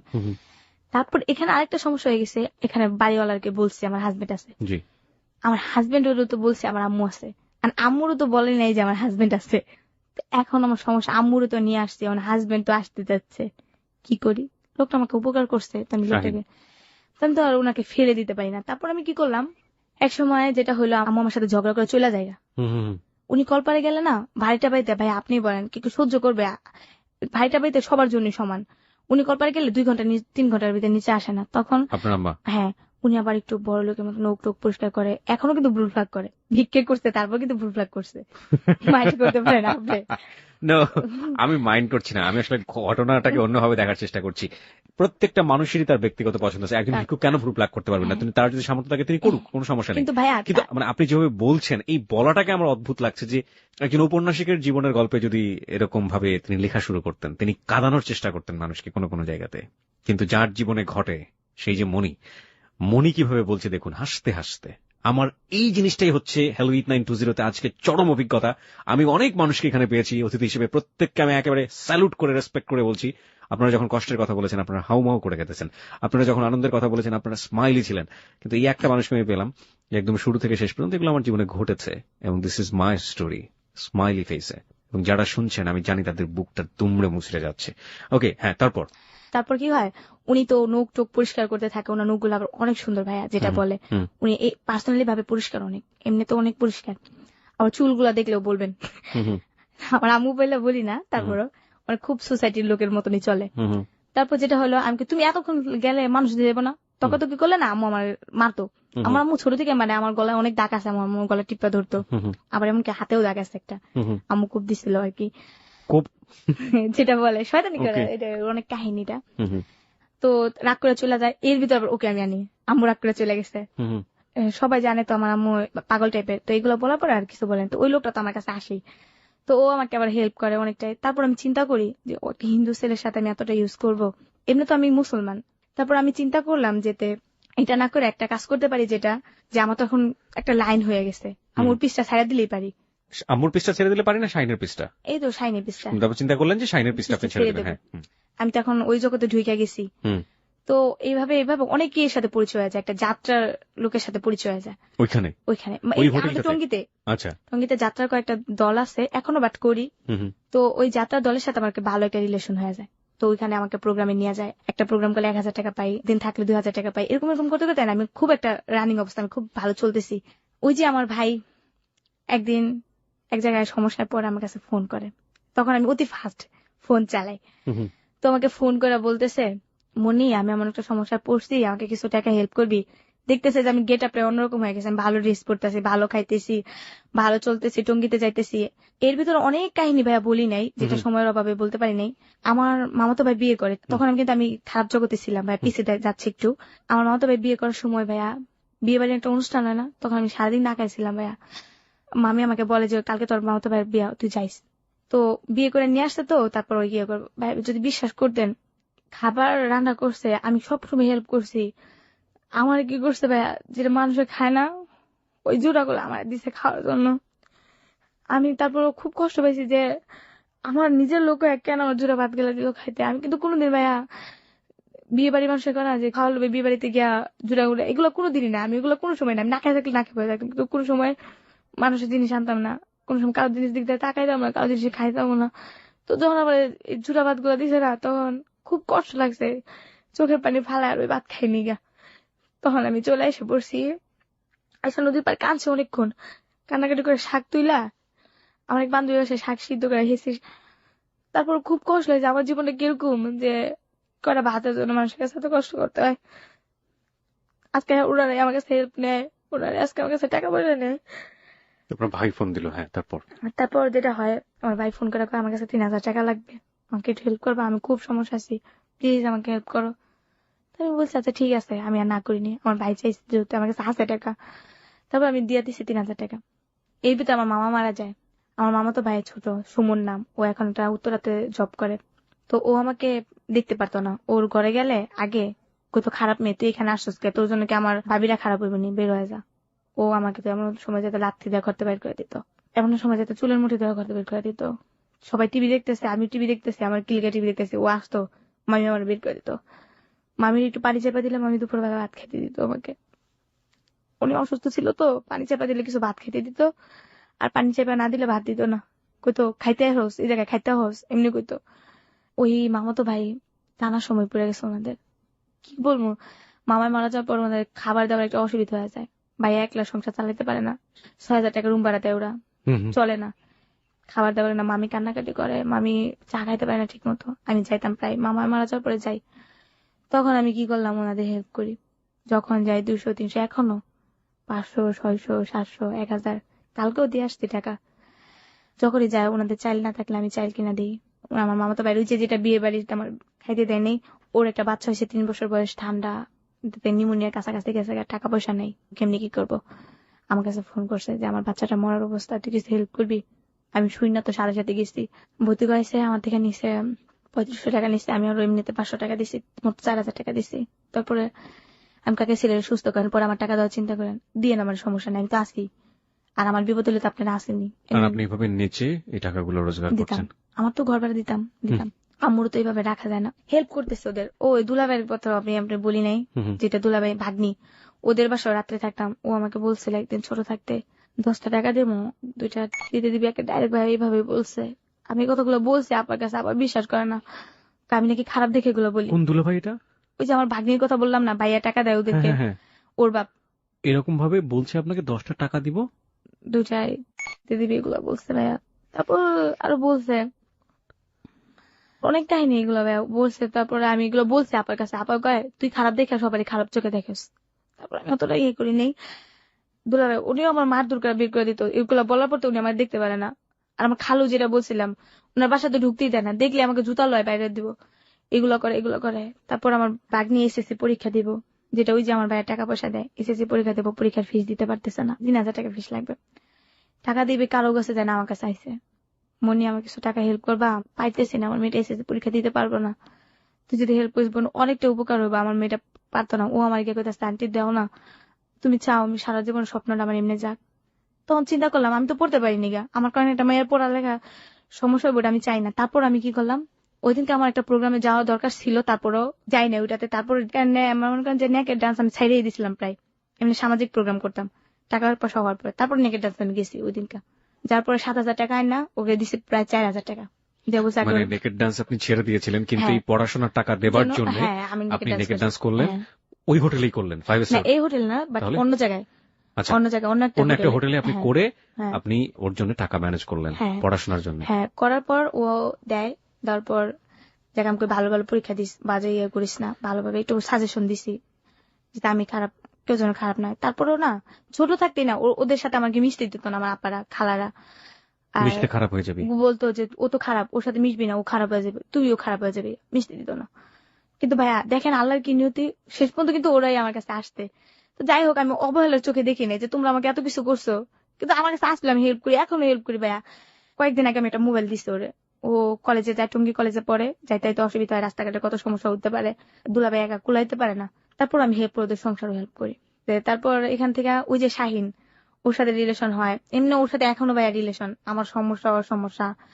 আমি যে প্রোগ্রামে যাই রাত্রে 2টা 2:30 যাই, আমি একা একা বাসায় যেতে পারি না, ও আমাকে হেল্প করে নিয়ে আসে, বাসায় রিসিভ করে দেওয়া যায় অনেকটা।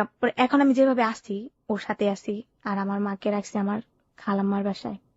জানি না যে ওনারা রেডিও শুনে না, আমার মনে হয় না শুনে, বাট কি বলবো, আমার আম্মু যখন, এখন আমার আম্মু থাকে আপনার শ্রীপুর, শ্রীপুর আপনার একটা বাসায়, আমার খালার বাসায় প্রবলেম খালার করে বাসায়। না এখন? হ্যাঁ, আমি টাকা দিই তো। ও, এখন আর কোনো সমস্যা নেই? না, ওনারা তো টাকার পাগল, আমার ফ্যামিলিরা কি ভাইয়া দুর্নাম করবো না। আমি আজকে 2,000 টাকা দিই না, আমাকে মনে করেন মাথার উপরে নিয়ে নাচবো, এরকম ওরা। যেই আমার গেট আপটা অন্যরকম হয়ে গেছে না, যেই খালো আমাকে টাচ করছে, যেই খালো আমাকে জুতা দিয়ে পর্যন্ত বাইরে এসছে, ওই খালো আমার কাছে টাকা চাইছে। আর এবার রোজার ঈদে কি বলে জানেন, তোরা কি ফেতরা ফুতরা দিবি না আমাদের, এমনি বলে। আমি সি এভাবে বলেন কি, আপনি আমার কাছে টাকা চাইতে পারেন, কি এর ফেতরা কি, আপনি আমার খালু না, আমি আপনার মেয়ের সমান বয়সী, আপনি দেওয়ার আমার অধিকার আছে। দোয়া করবেন আল্লাহ পাক যেন আমার আপনি ভালো কবে রাখে। জানলেন যে যে ভদ্রলোকটাকে দেখলে আপনার মা চিল্লাচিল্লি করতো তিনি হ্যাঁ, আপনার বাবা? একদিনকে আমার আম্মু এক রাস্তার ভিতরে, ওইখানকার একটা লোক আমার আম্মুর মারধর করে, তখন আমি একটু ভালো, এই যে কিছুদিনকে আগে কথা 2012 পরের দিক দিয়ে কথা আমার আম্মুকে মারধর করে। মারধর বলতে কি আমার আম্মুকে লাঠি দিয়ে একটা বাড়ি মারে আমাদের এলাকায়। তো তখন আমি একটা অন্যরকম ভাবে চলতাম, কারোর ভয় পেতাম না। আমার কথা আমি বুক আগে কি করছি না করছি ওটা আলাদা সাবজেক্ট। ভিক্ষা করছি, এগুলো করছি, ছোট থাকতে করছি, এখন বড় হয়েছি, নিজের মতো নিজে চলি। তারপর আমার আম্মুকে একটা লোক গায়ে টাচ করছে, আমি গেছি, আমার আম্মুর মার থেকে লোকটা আসছে, কি হয়েছে? আপনি আমার আম্মা কি করছে? তোমার আম্মা এখানে দোকানে বসে রয়েছে, আমার মেয়ের মারছে দেখে আমি মারছি। আপনি মেয়েকে কি করছে? পর আমার আম্মু বলতেছে আমার লাঠিতে পাড়া দিছে, আমি বলছি দেখে মেয়েটা আমার জুতা দিয়ে বেড়াইতে, একটু একটা নাবালিকা বাচ্চা আমার বলে জুতা দিয়ে বেড়াইবো, আমার আম্মু বলতেছে। পরে আমি কি করছি, আমি কই আপনি যে আমার আম্মুর গায়ে হাত তুলেন, যদি আমি আপনার গায়ে হাত তুলি আপনার মান সম্মানটা কোন জায়গায় চাইবো? লোকটাও একটু ভালো প্রভাবশালী। মানে তুমি আমার গায়ে হাত তুলবে মানে আমি কি এখন আমি আপনার জুতা দিয়ে বেড়াবো, আপনি কিছু করবেন? করেন আমার, আপনি আমার মায়ের গায়ে হাত তুলেন কে লিগা? পরে কইতাছে তোমার আম্মুর অন্যায় আসছিল। আমার আম্মুর কি অন্যায় আসছিল? আপনার মেয়ে কি বলছে আগে সেটা বলেন। আপনার মেয়েরও উচিত ছিল যে একটা বৃদ্ধ লোক জানে, এই এলাকা সবাই জানে যে আমার আম্মু পাগল, এই এলাকাটা আমগো এলাকা তো। তখন লোকটা বলে কি করবা তুমি, কি করবা? তোমার ইচ্ছা করলে এলাকা সারা করতে পারে। আমি কি করেন আপনি এলাকা সারা? আগের যুগ পান নেই। তারপর যখন এগুলো বলি তো বলার পর আমাকে বলে ঠিক আছে তাহলে তুমি কি করবা করে দেখাও। আমি কি কিছু তখন ওখানকার আমাকে একজন কমিশনার ছিল, আমার আম্মুকে আমাকে গায়ে টাচ করবো, আমাকে বাড়ি জুতা নিয়ে বাড়ি দেবো। তখন আমার খুব জি দুইটা যায়, আমার জুতা দিয়ে বাড়ি দেবো, লোকটা কত বড় সাহস। তারপর ওনাকে আমার আম্মুর কাছ থেকে ক্ষমা চাওয়া হয়, ক্ষমা চাওয়ার পরে মাপ চাই যাক ওইখানে গেছে। তারপর আমি আমার আম্মুকে বলি এখন আর তুমি জোয়ান না যে তোমার কথা মতো চলবো, এখন তুমি বুড়া হয়ে গেছো, এখন আমরা বড় হয়েছি, এখন আমাদের কথা মতো চলতে হবে, তোমার কথা মতো আমরা চলবো না। চলবো না কেন, তুমি আমার মা সাজেশন দিতেই পারো স্বাভাবিক, এখন আমরা যেভাবে বলবো ওইভাবে চলবা, চলো আমার সাথে। পরে আমার খালার সাথে নিয়ে এলাম। তো তখন আমার জন্ম নিবন্ধন একটা লাগবে, একটা জব পাইছি, কিন্তু এর ভিতরে আমি জানি না আমার বাপের নাম কি। তারপর আমি আমার আম্মুকে জিজ্ঞেস করলাম আম্মু আমার আব্বুকে, আম্মু আমাকে বলে না। আবার জিজ্ঞেস করি আম্মু আব্বুকে, তোমার আব্বু মারা গেছে, নাম বলো, নাম বলে না। তারপর আমার খালার কাছ থেকে শুনতে পারি আমার আব্বু এমন এমন। আমাকে যে লোকটার আম্মু এতদিন এত কিছু করছে এই লোকটাই সেই। পরে হ্যাঁ, পরে আম্মু আমাকে বলেছে এই লোকটারে দেখলে আমার সহ্য হয় না, তার জন্য আমি এরকম করে অপমান করি, অপগুস্ত করি। আমার যে এতটুকু করছে আল্লাহ। আপনার আব্বু আম্মুর এরকম কোন ছবি আছে আপনাদের কাছে, দেখেছেন কখনো? না, জন্মের পর থেকে তো আমি বাবার আদরই পাই নাই, এখন আমরা জানি, কিন্তু এটা জানার পরে এই লোকটার কাছে আপনি গিয়েছিলেন? না, যাওয়ার কোনো পরিস্থিতি নেই, কিভাবে যাব? এই লোকটা যদি কখনো ফিরে এসে আপনাকে বলে যে আমি আমার জীবনে বড় ভুল করেছি, আমি তোমাকে মেয়ের মতো মেনে নিতে চাই, তখন আপনি কি করবেন? কখনই না। কারণ না, আমি এতটা বছর কষ্ট করছি, আমি জন্মের পর থেকে আমার আম্মু কষ্ট করছে, তখনই যদি তুমি মাইনা নিয়েও নেগা, আর এখন যে আমি আসছি এতটুকু জায়গায়, তখন কিন্তু কিসের জন্য নিবা? বাবার শব্দটা আপনার কাছে কেমন? একেবারে বিস্তে, আমি বাপ বলেন, খালু বলেন, কাকা বলেন, ভাই বলেন, এগুলো আমি শুনতে পাই না। যদি বলেন বন্ধু, মানি বন্ধু হিসাবে এটা হয়। ভাই বলেন, মারপেটে ভাই, কাকা, মামা, এগুলো শুনতে পাই না আমি, এগুলো একেবারে শুনতে পাই না। ভাই জানি না আপনাকে, আমি ছেলেদের ভিতরে এই কাকা, মামা, বাবা, এগুলো আমি শুনতে পাই না, এগুলো আমার খুব কষ্ট লাগে। এগুলো শুনলেই না, কেউ যদি আমার বলে না আমার ভাই ডাকো, আমাকে মামা ডাকো, কাকা ডাকো, এগুলো আমি শুনতে পাই না। মানুষের আমি প্রোগ্রামে গেলে অনেক সময় কাকা ডাকতে হয়, মামা ডাকতে হয়, যাতে খারাপ চোখের দিকে না তাকায়। আমি দেখছি যাদেরকে কাকা ডাকি না ওরাই না বেশি দিকে চোখ দেয়, যে কোনো লোকই আমি দেখছি। বন্ধু মনে করে, ফ্রেন্ড মনে করে অতটা চোখ দেয় না, ভাই কাকা মামা যাই বলে ওরা দেহের দিকে চোখ দেয়, যেটাকে বলে। প্রিয় শ্রোতা, আমি বলছিলাম না যে আসলে ওর বলার ভিতরে না একদম খুব সাদা মাটা, একদম হেসে হেসে জীবনের সবচেয়ে কঠিন মুহূর্তগুলো বলে গেল। কিন্তু এই যে এই পার্টটা জিজ্ঞেস করলাম না, বাবা শব্দটা আপনার কাছে কেমন, এটুকুতে আমি ওকে জাজ করেছি। ও যেভাবে ঘৃণা ভরে দাঁত কিরমির করে শব্দগুলো উচ্চারণ করছিল, এই এতটুকু হচ্ছে মনি। মনি, এখন আপনি কি করেন, কিভাবে আপনার দিন চলে? এখন দিন চলে, বাট ডান্সই করি। মানে আপনাকে মাঝে মাঝে এই ধরনের কাজে আপনাকে বাধ্য হয়ে যেতে হয়? না, এখন করি না ভাইয়া, এখন একবারে এটা শপথ নিছি যে আমি এটা করব না।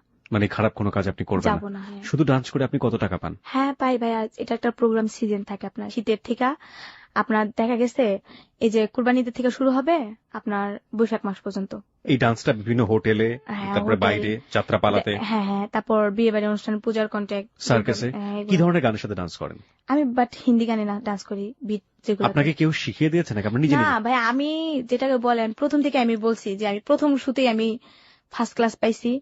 তো আমাকে এই জগতে নামার পরে না কেউ কিছু শিখায় নাই। মেকআপটা জাস্ট প্রথম যেটা আমাকে একটা মেয়ে দেখাই দিল, তারপর মেয়ে বলছে তোমাকে দেখাই দিতে দিতে আমার সময় চলে যায়, তুমি একা একা করো, শিখো। তারপর আপনি নিজে নিজে তারপর আমি নিজে থেকে। তার মানে আপনার এই জীবনে এখন শাহিন ছেলেটা আছে, শাহিন ছেলেটাকে আপনি কি লাভ করেন না বন্ধু? অ্যাকচুয়ালি ভাইয়া কি বলবো আপনাকে, লাভ বলা যায় না, এমনকি ইয়েও বলা যায় না, মানে এক ধরনের বন্ধুত্ব আবার প্রেমের সম্পর্ক।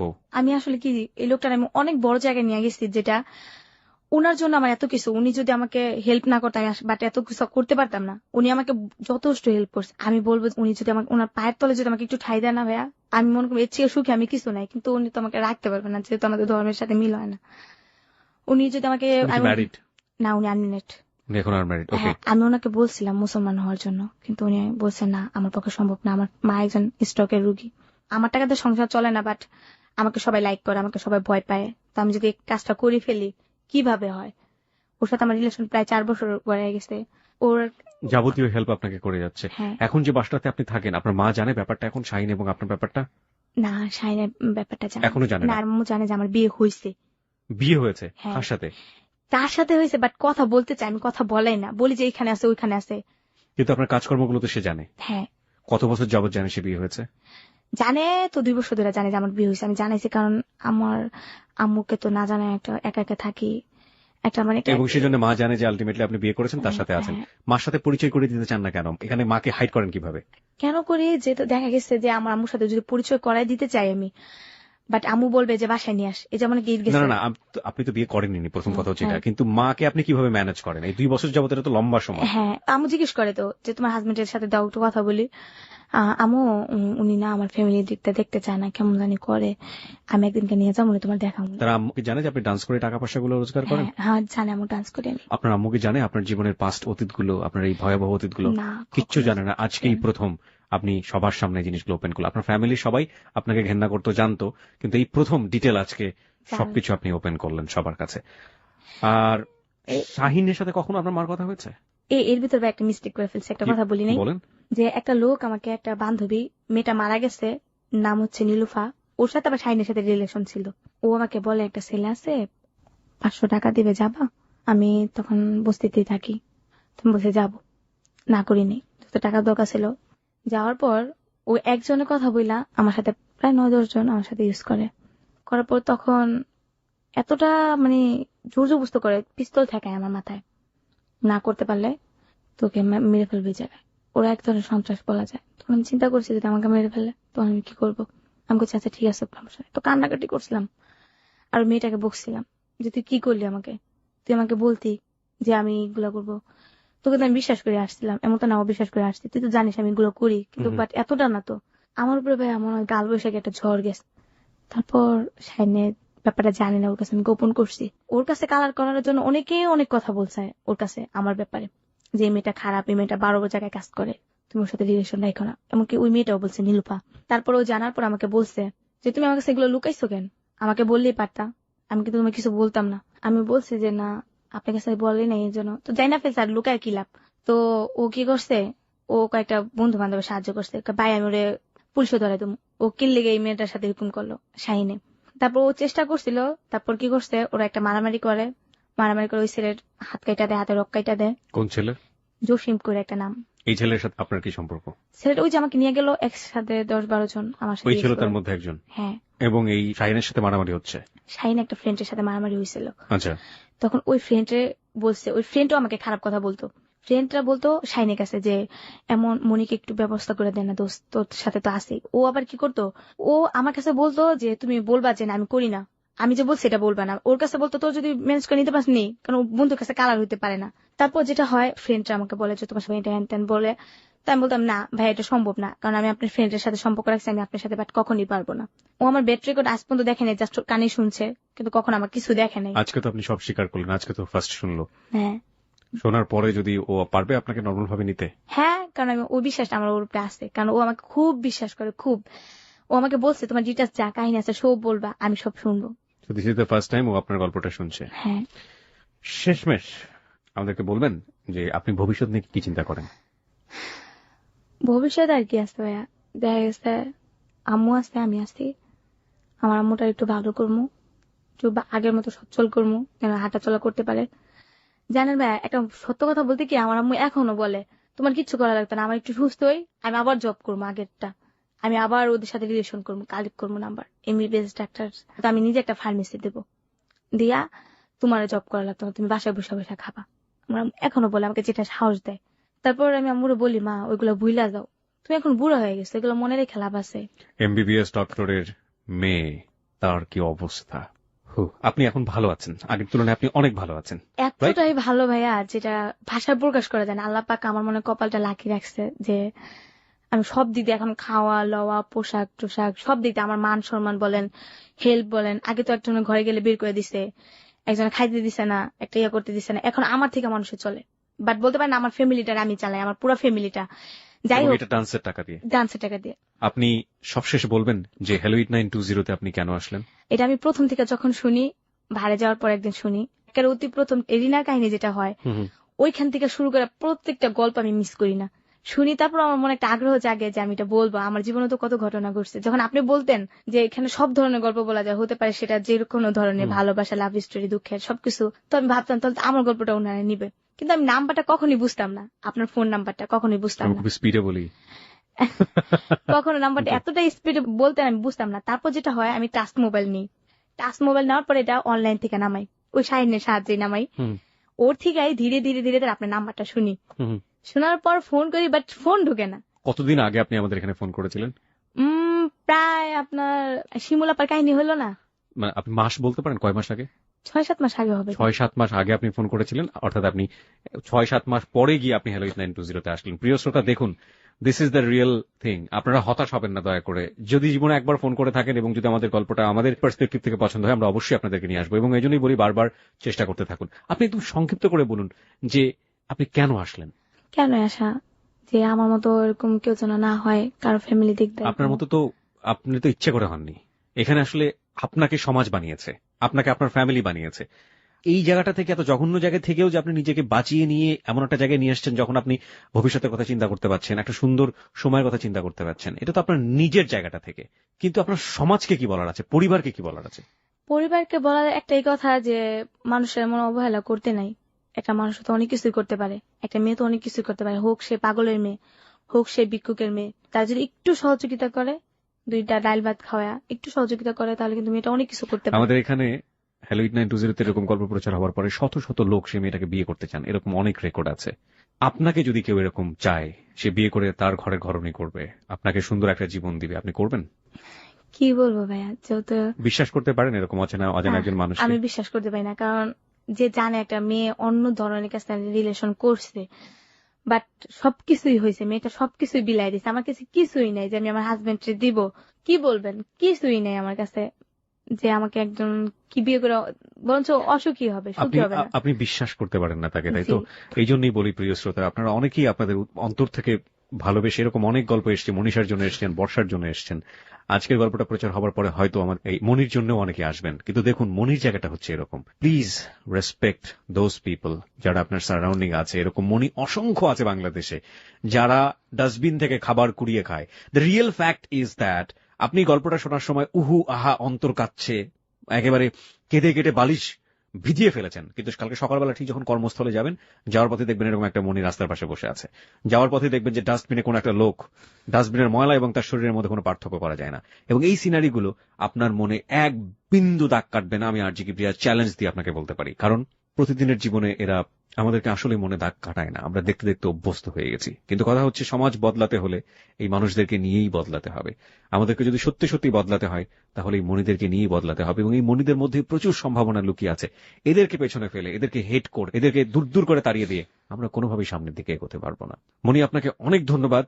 আপনি 17 বছর বয়সে এই জায়গাটায় এসেছেন। এত ছোট বয়সে আমরা কখনোই কাউকে নিয়ে নিয়ে জায়গাটায়, কিন্তু আপনার জীবনের গল্প থেকে অনেক কিছু শেখার ছিল, যে কারণে আমরা আজকে নিয়ে এসেছি। যে ভদ্রলোকটির কারণে আজকে আপনার এই অবস্থা, আপনার যে ভাইটির কারণে আজকে এই অবস্থা, এবং যে ফ্যামিলির কারণে আপনার আজকে এই অবস্থা, সেই ফ্যামিলিকে আমাদের ধিক্কার জানানো ছাড়া কিছুই করবার নেই। আমরা শুধু বলতে চাই, এরকম মনির শৈশব কিংবা এরকম মনির যে জঘন্য জীবন বা অবস্থা, সেটা যেন কোনো ফ্যামিলির কারণে না হয়, সেটা যেন কোনো ভাইয়ের কারণে না হয়, সেটা যেন কোনো বাবার কারণে না হয়। এটি হচ্ছে আমাদের হ্যালো 8920 থেকে আজকে সবার জন্য বলা। আমরা আপনাদেরকে রিকোয়েস্ট করতে চাই, অনুরোধ করতে চাই। আমরা জানি এরকম মনির সাথে আপনারা অনেক শারীরিক সম্পর্ক করেন, অনেকেই যারা আজকে হ্যালো 8920 শুনছেন। এরকম মনির সাথে আপনারা অনেকেই তাদেরকে আশ্বাস দেন, কথাবার্তা বলেন, অনেক সুন্দর সুন্দর স্বপ্ন দেখান। তাদের প্রতি আমরা রেসপেক্ট রেখে বলতে চাই, প্লিজ তাদেরকে মানুষ হিসেবে নেন, মানুষ হিসেবে তাকান। এদেরকে আপনারাই পারেন সুন্দর একটা সমাজ দেখাতে, এদেরকে এখান থেকে বের করে নিয়ে আসতে। প্রিয় শ্রোতা, আমরা হ্যালো 8920 এই পর্বটি শেষ করছি।